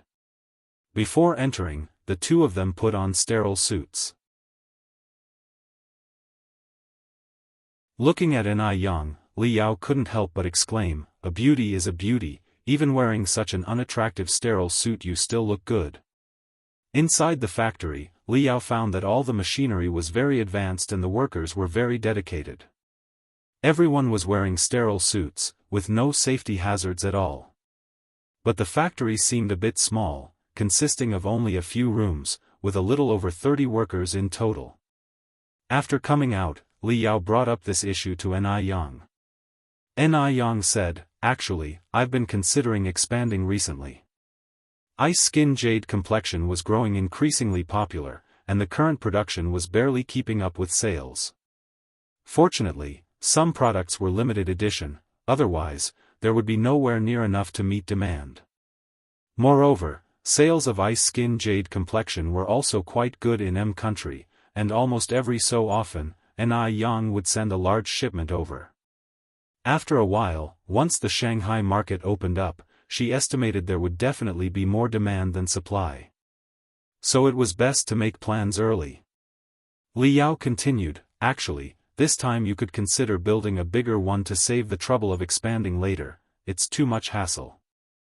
Ni Yang nodded, "Yes, you make a good point."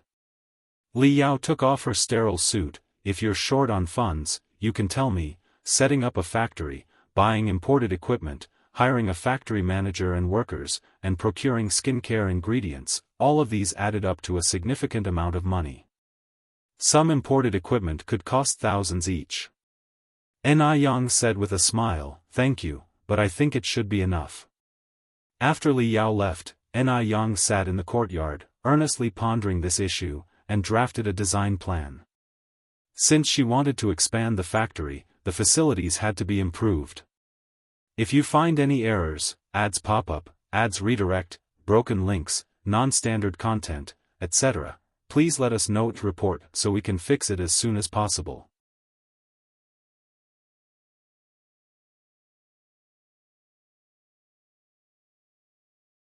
The ice clear and jade smooth skin actually belongs to Ni Yang.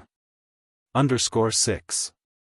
For instance, a worker's canteen, dormitories, restrooms, building such a factory would require a large plot of land, and one would first need to apply for land from the village. After finalizing the design plans, Ni Yang went to find the village chief. Ni Yang did this to drive the development of Jinghua village, and naturally, the village chief was more than willing. However, he could not make this decision alone, as the factory would occupy a large area, and it was necessary to have every person in Jinghua village agree and stamp the application form. Now, Ni Yang was the pride of Jinghua village, so the process went very smoothly. There wasn't a single person who disagreed. After the villagers agreed, approval from higher authorities was still needed. Expanding the factory required many procedures, so, taking advantage of the approval period, Ni Yang went to the Bureau of Industry and Commerce to get all sorts of permits in order. She definitely didn't want to open an unauthorized, black, factory. 3 days later, the land was officially approved, located at the eastern end of the village, about a 10-minute walk from the Ni family. The area was originally wasteland, filled with weeds and trees, covering more than 3,000 square meters. Ni Yang planned to construct a 10-story factory here, with offices in the front and employee dormitories in the back. Each floor would have 3 restrooms. To build the factory, of course, one must find Wu Jinshu. After all, Wu Jinshu now owned a construction company. A factory was no small order. As for Wang Tiniu and others, they had long since stopped doing such manual labor, now they were at home growing roses and portulaca. When Ni Yang approached Wu Jinshu, he expressed with some trepidation, "Yang, I am afraid I might not do a good job." It was the first time Wu Jinshu had received such a large order since opening his business. Ni Yang said with a smile, "Godfather, in the future, you might receive orders 10 or 100 times bigger than this one. What is there to be afraid of? Relax, I won't delay paying the wages." Wu Jinshu said, Yang, that's not what I mean. I'm just afraid I might not do a good job." Ni Yang trusted him so much, what if he messed things up? Ni Yang continued, Godfather, the principle is the same whether it's a small order or a large one.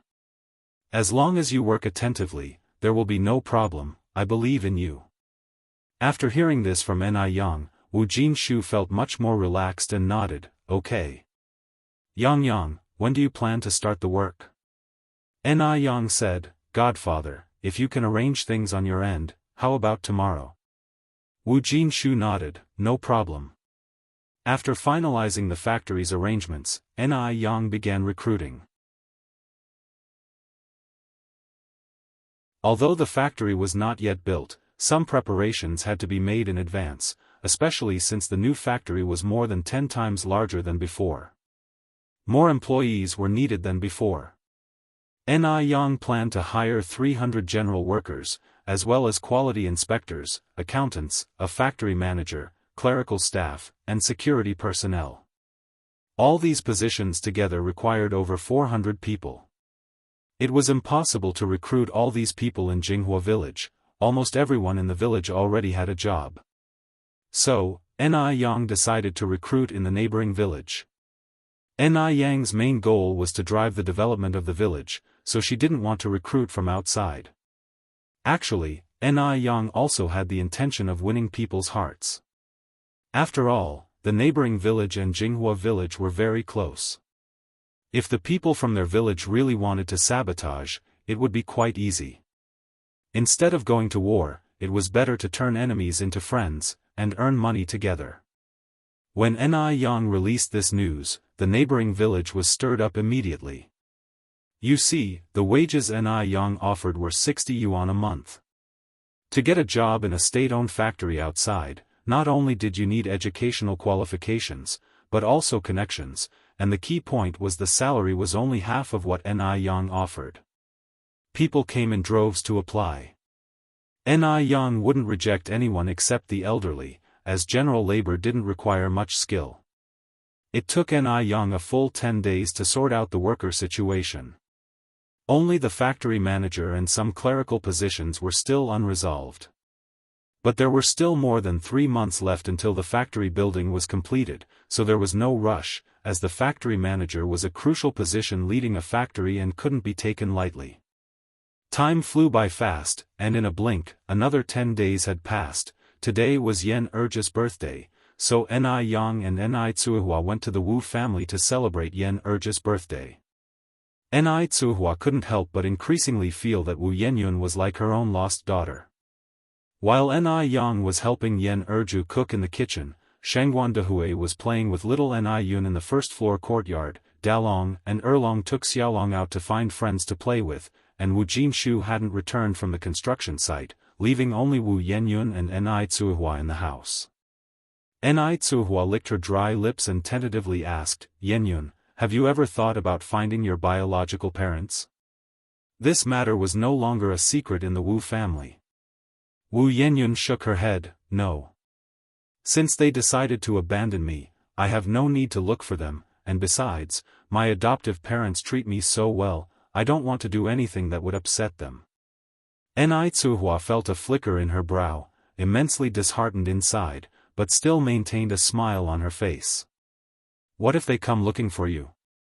Ni Tsuhua asked.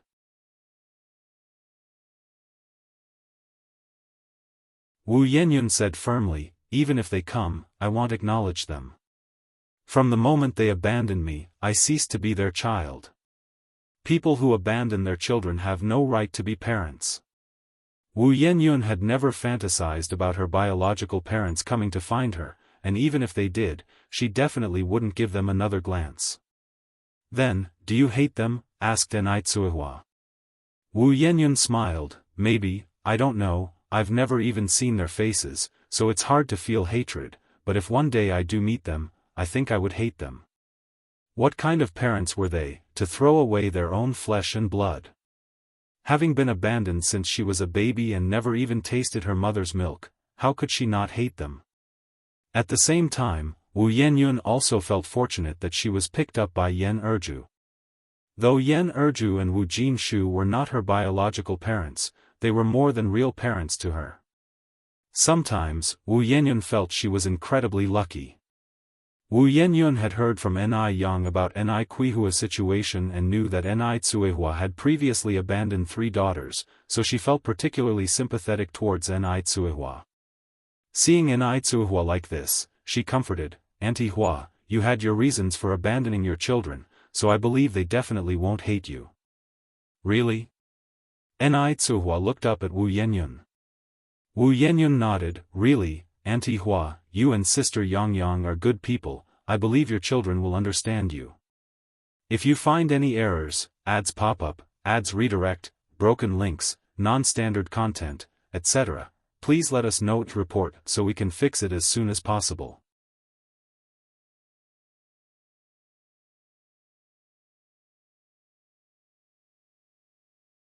The influence of the top national scholar. With Wu Yanyun's words, Ni Tsuehua felt somewhat better. No matter what, Wu Yenyun was still willing to forgive her. At noon, Wu Jinshu returned.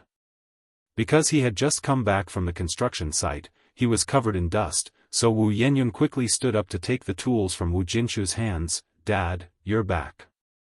Go take a shower, and we can start eating soon." "Alright," Wu Jinshu greeted Shengguan Dehui, Ni Tsuehua, and the others, then went to the bathroom to shower. Watching the sensible Wu Yenyun, Ni Kuihua's eyes reddened slightly. Fearing that others would notice, she hurriedly took out a handkerchief to wipe her eyes. She wondered, if those 3 children hadn't been abandoned back then, what would the result be now? Soon after, Wu Jinshu finished his shower, and the food was laid out on the table. Ni Yang had taught Yen Erju quite a few cooking tips that day. Yen Erju greatly benefited and said with a smile, Yang, you're amazing. I've been cooking for most of my life and never knew that adding a bit of salt to the oil when frying fish would prevent it from sticking to the pan. There were also tips like adding a few drops of cooking oil when boiling rice to make it whiter, fluffier, and sweeter. Ni Yang said, I heard it from the chefs at the restaurant, they have rich life experiences, I wouldn't know these things. In fact, these were all experiences Ni Yang had accumulated in her past life, but now, after all, she was just a teenage girl, whose life experience couldn't possibly be so rich. Since the Wu family had many children, Ni Yang had brought a 2-tiered big cake that day. Ni Yang was a person who could create a pleasant atmosphere. She led everyone in singing the birthday song, Happy Birthday to You, Happy Birthday to You. The children's voices were especially sweet and lovely. Yen Erju, wearing a birthday hat, stood in front of the birthday cake with a face full of happiness. It all felt like a dream to her. Before blowing out the candles, Godmother, make a wish first, Ni Yang continued. Yen Erju said with a smile, then I wish that next year Xiaoyun can get into a good university just like Yang, and that our whole family stays safe and healthy. Ni Yang smiled slightly, Godmother, you have to make a wish in your heart, saying it out loud won't work. Yen Erju immediately put her hands together, right, I'll make it in my heart then. This was Yen Erju's first birthday of this kind, and it was also her first time eating a birthday cake, and likewise, it was the first time for Wu Jinshu and the children to have birthday cake. The cream's sweetness, the cake's softness, and the fruit's fresh aroma made the cake simply delicious. On the way back from the Wu family, Ni Tsuehua said, Dehui, the more I look at Yen Yun, the more she reminds me of Erniu.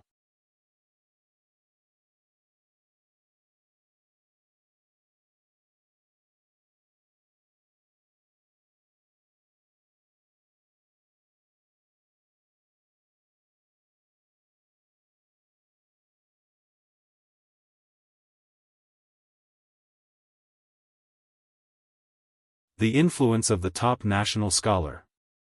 _3. Han Xiaoyu, come on up.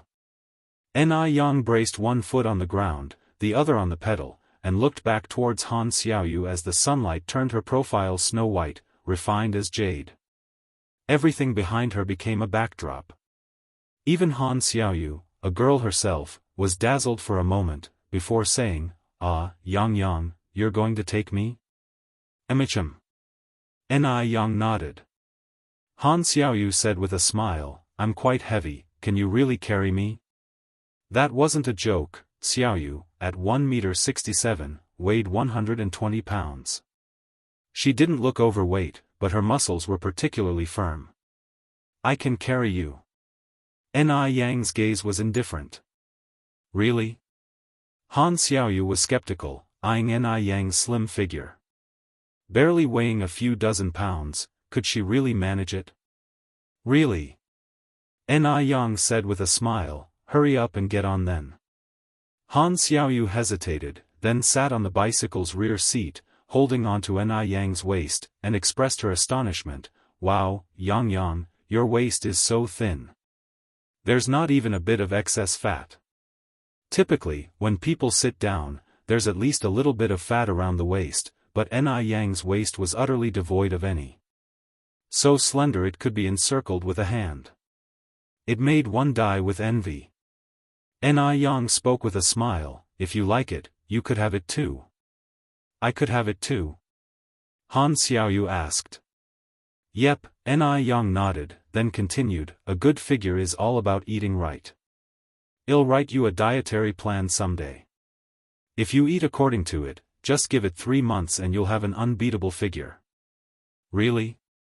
That's great. Han Xiaoyu nodded eagerly. Ni Yang pushed off with her foot, hold on tight, we should get going.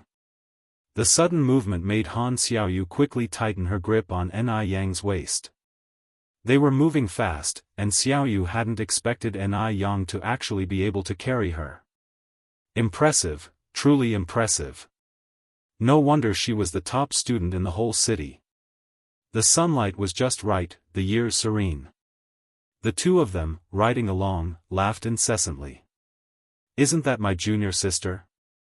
Wang Ziki suddenly spotted a very familiar figure. Duo turned to look and saw a person cycling past, leaving behind just a glimpse of a white skirt hem. Before Duo could speak, Ziki went on, my junior sister is incredible, carrying someone on her bike and still cycling so fast. Let's go, Duo said, withdrawing his gaze with a cool tone in his voice. Ziki realized he had said too much and promptly shut his mouth, following Duo's lead. Ni Yang parked the bike in front of the Wuxia Xianxia, and Han Xiaoyu asked in surprise, Yang, why did you stop here? I'm taking you out to eat, Ni Yang answered with a smile. Out to eat? Here? Han Xiaoyu swallowed hard, Yang, this is Wuxia Xianxia.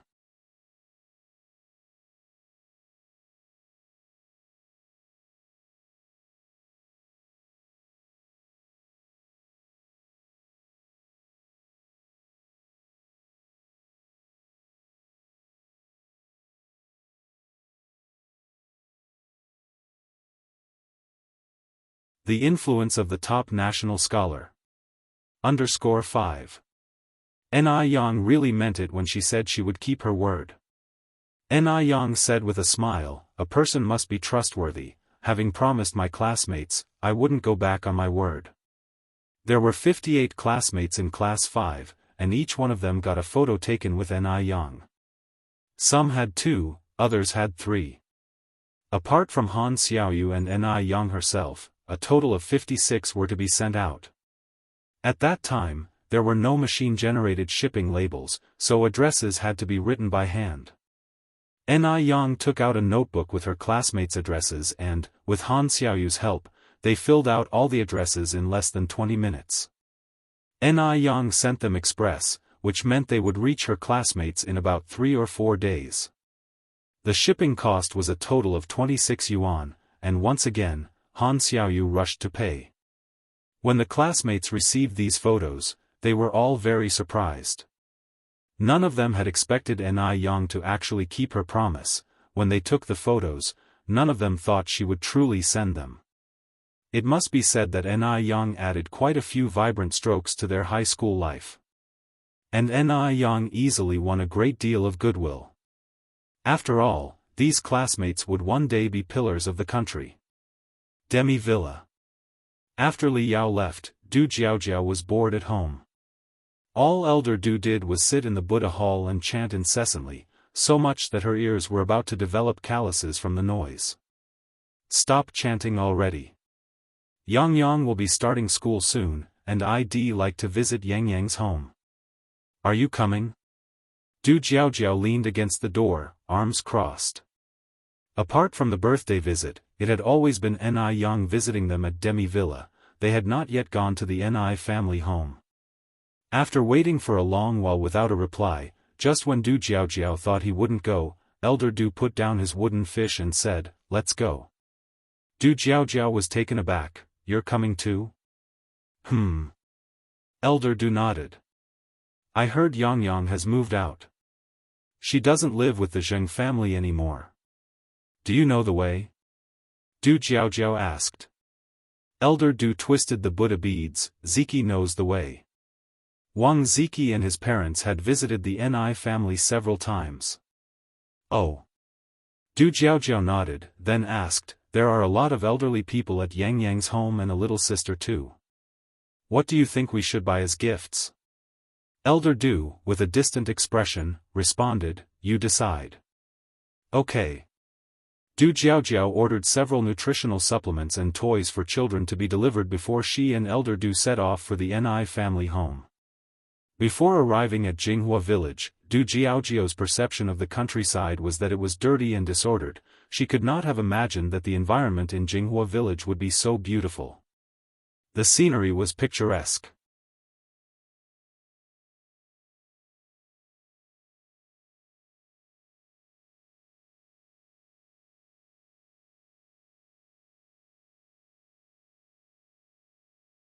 Old Du Jiaojiao was stunned. How did Duo know Old Du's real name? After all, in the entire 10-mile port, the number of people who know Old Du's real name did not exceed 10. This was really bizarre. Old Du actually told his name to a bird. If those outside found out, wouldn't they be furious? "Little bastard, want more to eat." Duo pecked at Old Du boldly. Little Ni Yun ran over from not far away, panting, and said to Old Du, "Brother, your name is really strange. That's what my grandpa calls people when he curses." Old Du kept smiling, on the surface, grinning from ear to ear, inside, swearing a streak. "Ha!" Du Jiaojiao couldn't help but burst into laughter, holding her stomach. For the first time in her life, Du Jiaojiao saw Old Du lose face. It was just too rare. Ni Yang picked up the basket, preparing to get some vegetables. "Sister Jiaojiao, do you want to come with me to the village?" "Sure," Du Jiaojiao replied enthusiastically. The two of them went to the fields together. From afar, Du Jiaojiao smelled a strong fragrance of roses, which was very pleasant. "Yang Yang, are there roses planted here?" Du Jiaojiao asked. Ni Yang smiled and said, "Sister Jiaojiao, turn around and look behind you." Du Jiaojiao turned around and was stunned, covering her mouth with both hands, eyes filled with shock. She saw behind her a vast expanse of fiery red. It was September, and the farmland was filled with blooming roses, stretching to the horizon, a sight so beautiful it was breathtaking. It had a monumental presence. Du Jiaojiao had seen roses before, but she had never seen such a large expanse of roses. Combined, these roses must cover several hundred yuan. So beautiful. Du Jiaojiao exclaimed in shock. "Yang Yang, are these all roses?" Ni Yang nodded. "These roses are the raw materials for essential oils and hydrosols." Du Jiaojiao continued, "Yang Yang, can we go over and take a closer look?" "Of course." The two of them went to the rose field. Du Jiaojiao was overjoyed, stretching out her arms and saying, "It would be great if we had a camera." Ni Yang laughed and said, "We have a camera at home, we can come back here to take pictures after lunch." "Really? That's great." Du Jiaojiao continued, "Can I pick some roses to take back?" A peasant woman walked by, smiling and saying, "You can pick as much as you like." Ni Yang greeted her with a smile, "Sister Kaitian." Sister Kaitian said, "Yang Yang, is this your friend? Let her pick as much as she wants. My place doesn't have much, but we have plenty of roses." Ni Yang nodded, "Thank you, Sister Kaitian." Du Jiaojiao also expressed her gratitude. She could feel that Ni Yang was very popular in Jinghua village because the villagers' smiles were genuine. Du Jiaojiao picked a large bunch of roses to take back, and Ni Yang discreetly counted them, planning to settle the account later with Sister Kaitian.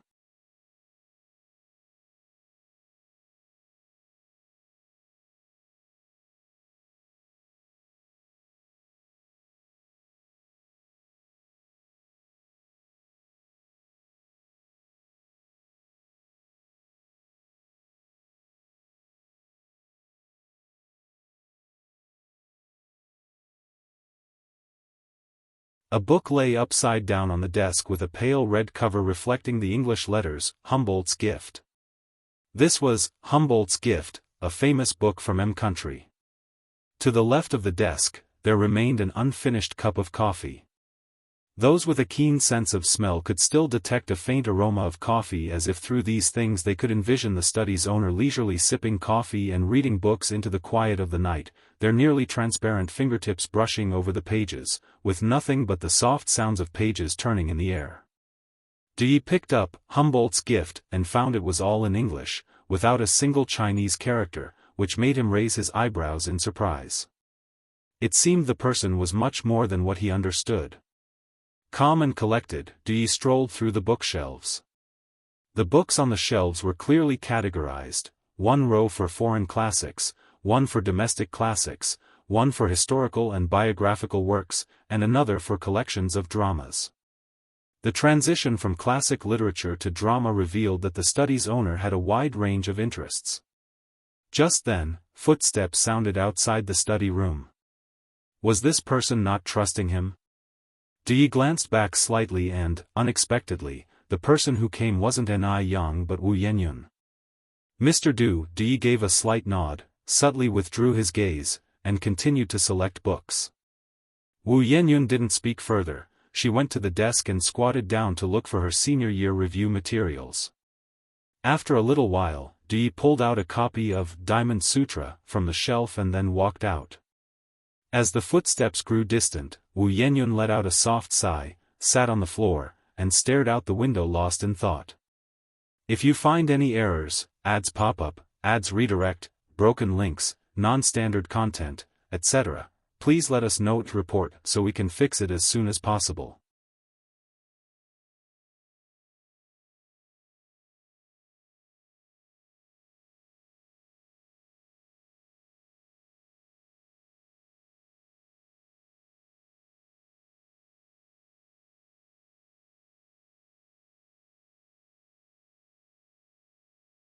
Do you want another slap?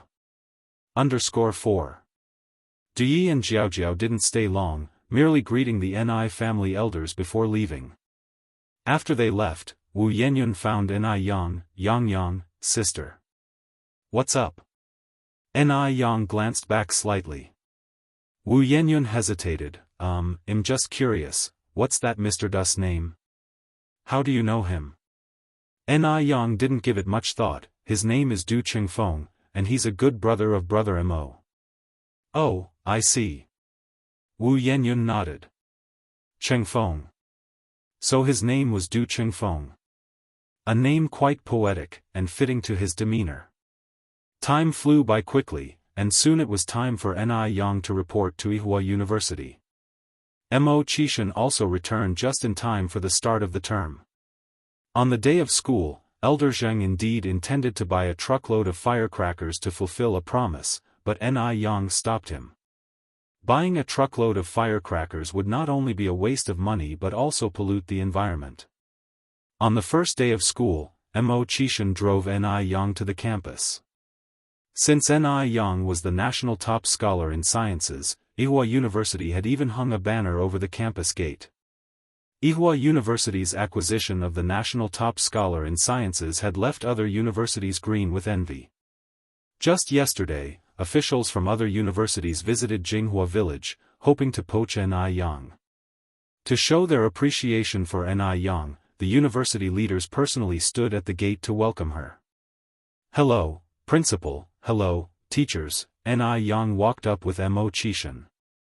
Hello, Ni Yang. The principal extended his hand to Ni Yang and looked at Imo-chishan, and this is?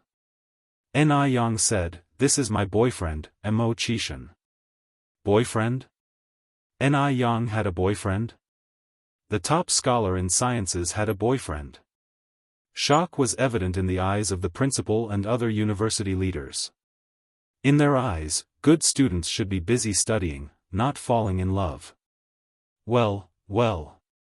As long as her academic performance is good, nothing else would be surprising.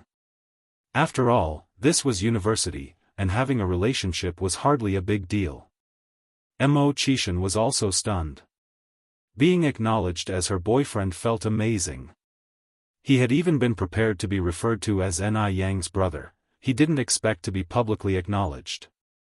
By the time they reached the girls' dormitory building, Imo-chishan was still dazed. Brother Imo, what's wrong? Are you feeling unwell? Ni Yang tugged at Imo-chishan's sleeve. It's nothing, Imo-chishan clasped Ni Yang's hand tightly. I'm just too happy. Happy? Happy about what? Ni Yang slightly raised an eyebrow. This man was so strange.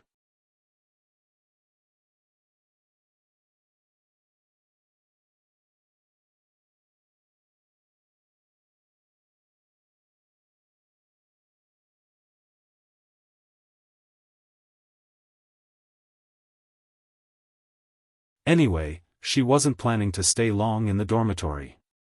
Regarding this issue, she had already discussed it with the principal before coming to Ihua University. She had attended college in her previous life and now also had a business to look after. Naturally, she wouldn't waste time at school. Attending examinations on time was enough, though she still had to participate in military training to avoid being criticized for seeking special treatment. Wang Lisha, these red dates are a special product from our place. Would you like to try some? Don't worry, I've cleaned them. Li Huilan offered the red dates to Wang Lisha. Wang Lisha glanced at Li Huilan. Could you please straighten your tongue and talk to me properly? After saying this, Wang Lisha also muttered under her breath, country bumpkin. Li Huilan's face turned red, her hand stiff with embarrassment while still holding the red dates. Zhang Qiuying had a hot temper and immediately retorted, Huilan, these are great red dates, money can't even buy them. Why waste them on a dog? Who are you calling a dog? Wang Lisha's face reddened in anger. Zhang Qiuying smiled, whoever bites senselessly is the dog. No manners. Wang Lisha was so angry her chest heaved. Zhang Qiuying, linking arms with Li Huilan said, let's go, Huilan.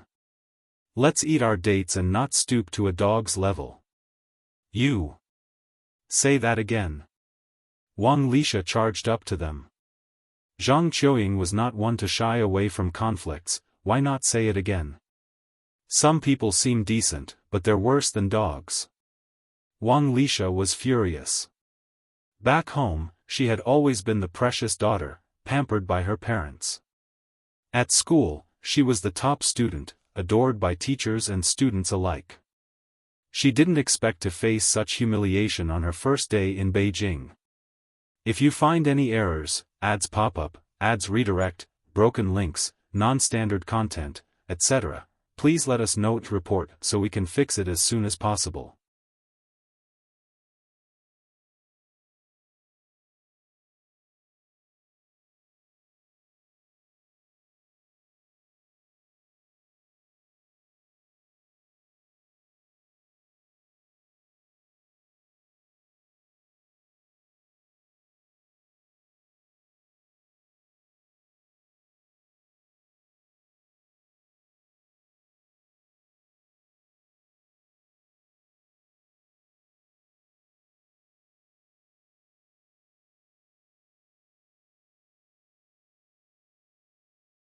Astonishing results _2.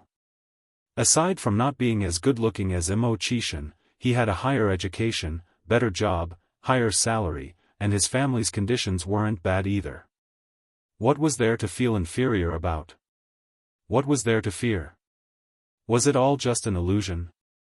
Bro, I heard you don't have a formal job yet. how about I introduce you to work at our company? We are currently short of 2 general workers, and the salary and benefits are especially good. Although our company recruits based on academic credentials, with me around, you don't have to worry. The HR department will definitely consider my recommendation, and they'll have them arrange a more relaxed job for you. It was Zwilling's first time visiting, so naturally, he wanted to establish a good relationship. In this family, only he and Mo Qishan were outsiders. Therefore, the first person he wanted to win over was Mo Qishan. Mo Qishan didn't have formal employment, and if Zwilling threw him an olive branch, Mo Qishan would surely grasp it tightly. Then, in the company, he would be Mo Qishan's supervisor, and Mo Qishan would be at his beck and call. Thanks for the offer, but no need, Mo Qishan politely declined. Zwilling didn't expect Mo Qishan to actually turn him down, thinking to himself that this guy really aimed high. He had no notable education, yet he looked down on being a general worker. How did such a pretty future sister-in-law fall for someone like him? He himself was in such good standing but didn't have such romantic luck. Really strange. Zwilling encouraged Mo Qishan, bro, don't look at me now as the workshop supervisor. I also started from being a general worker and worked my way up step by step. As long as you're willing to put in the effort, I believe that one day you too can become a workshop supervisor or even a higher-ranking leader. Who could get fat on one breath? Mo Qishan politely smiled. Since Mo Qishan didn't continue the conversation, Zwilling couldn't say much more, and the two entered the kitchen. Grandma, Granny, you've worked hard. Mo Qishan wasn't prone to jests in front of outsiders, but he was a sweet talker with his family, and with just a few words, he made both Grandma Shengwan and Granny Zheng very happy. Seeing this, Zwilling frowned subtly. He was somewhat displeased with Mo Qishan's behavior. Wasn't a man supposed to be manly? What was this smooth talking all about? Aunt 6, no need for you to serve the dishes. You can go and rest with Xiaozhua, said Grandma Shengwan. Just as Zwilling was about to respond, pleased with Grandma Shengwan's suggestion, he heard Mo Qishan say, "It's okay, Granny. Well, do it." So, Zwilling had no choice but to join Mo Qishan in serving the dishes. Dinner was lavish. Although the Shengwans lived in the countryside, the meal was better than what his family usually had, which surprised Zwilling.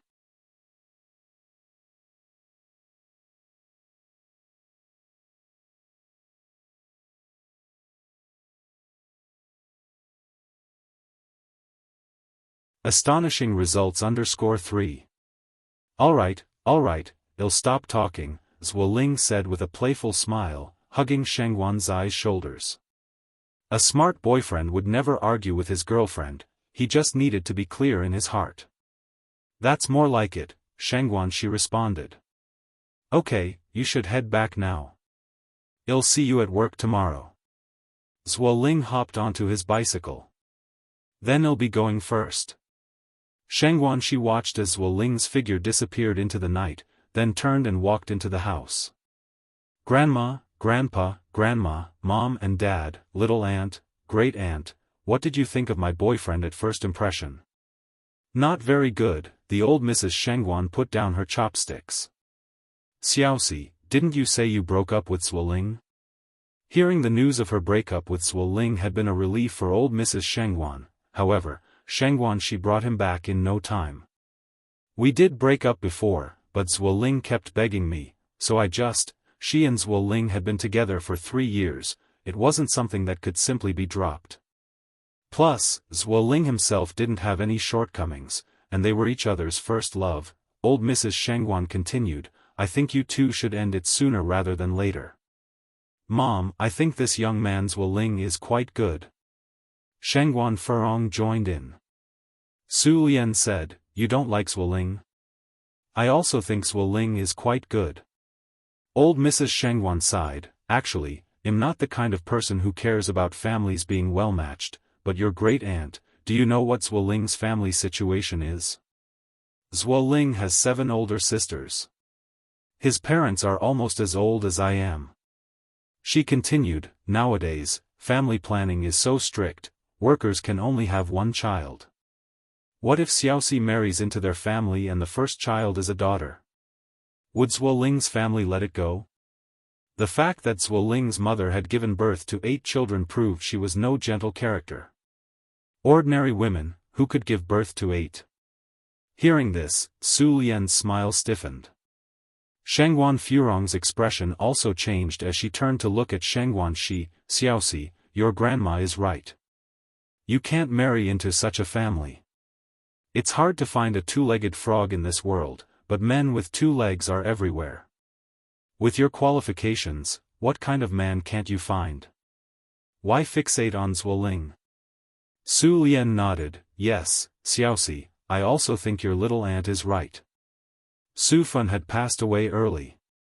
Raised by Su Lian because Shengguan Su and Shengguan Shi couldn't find her, as an aunt, she didn't want Shengguan Shi to marry into such a complicated family.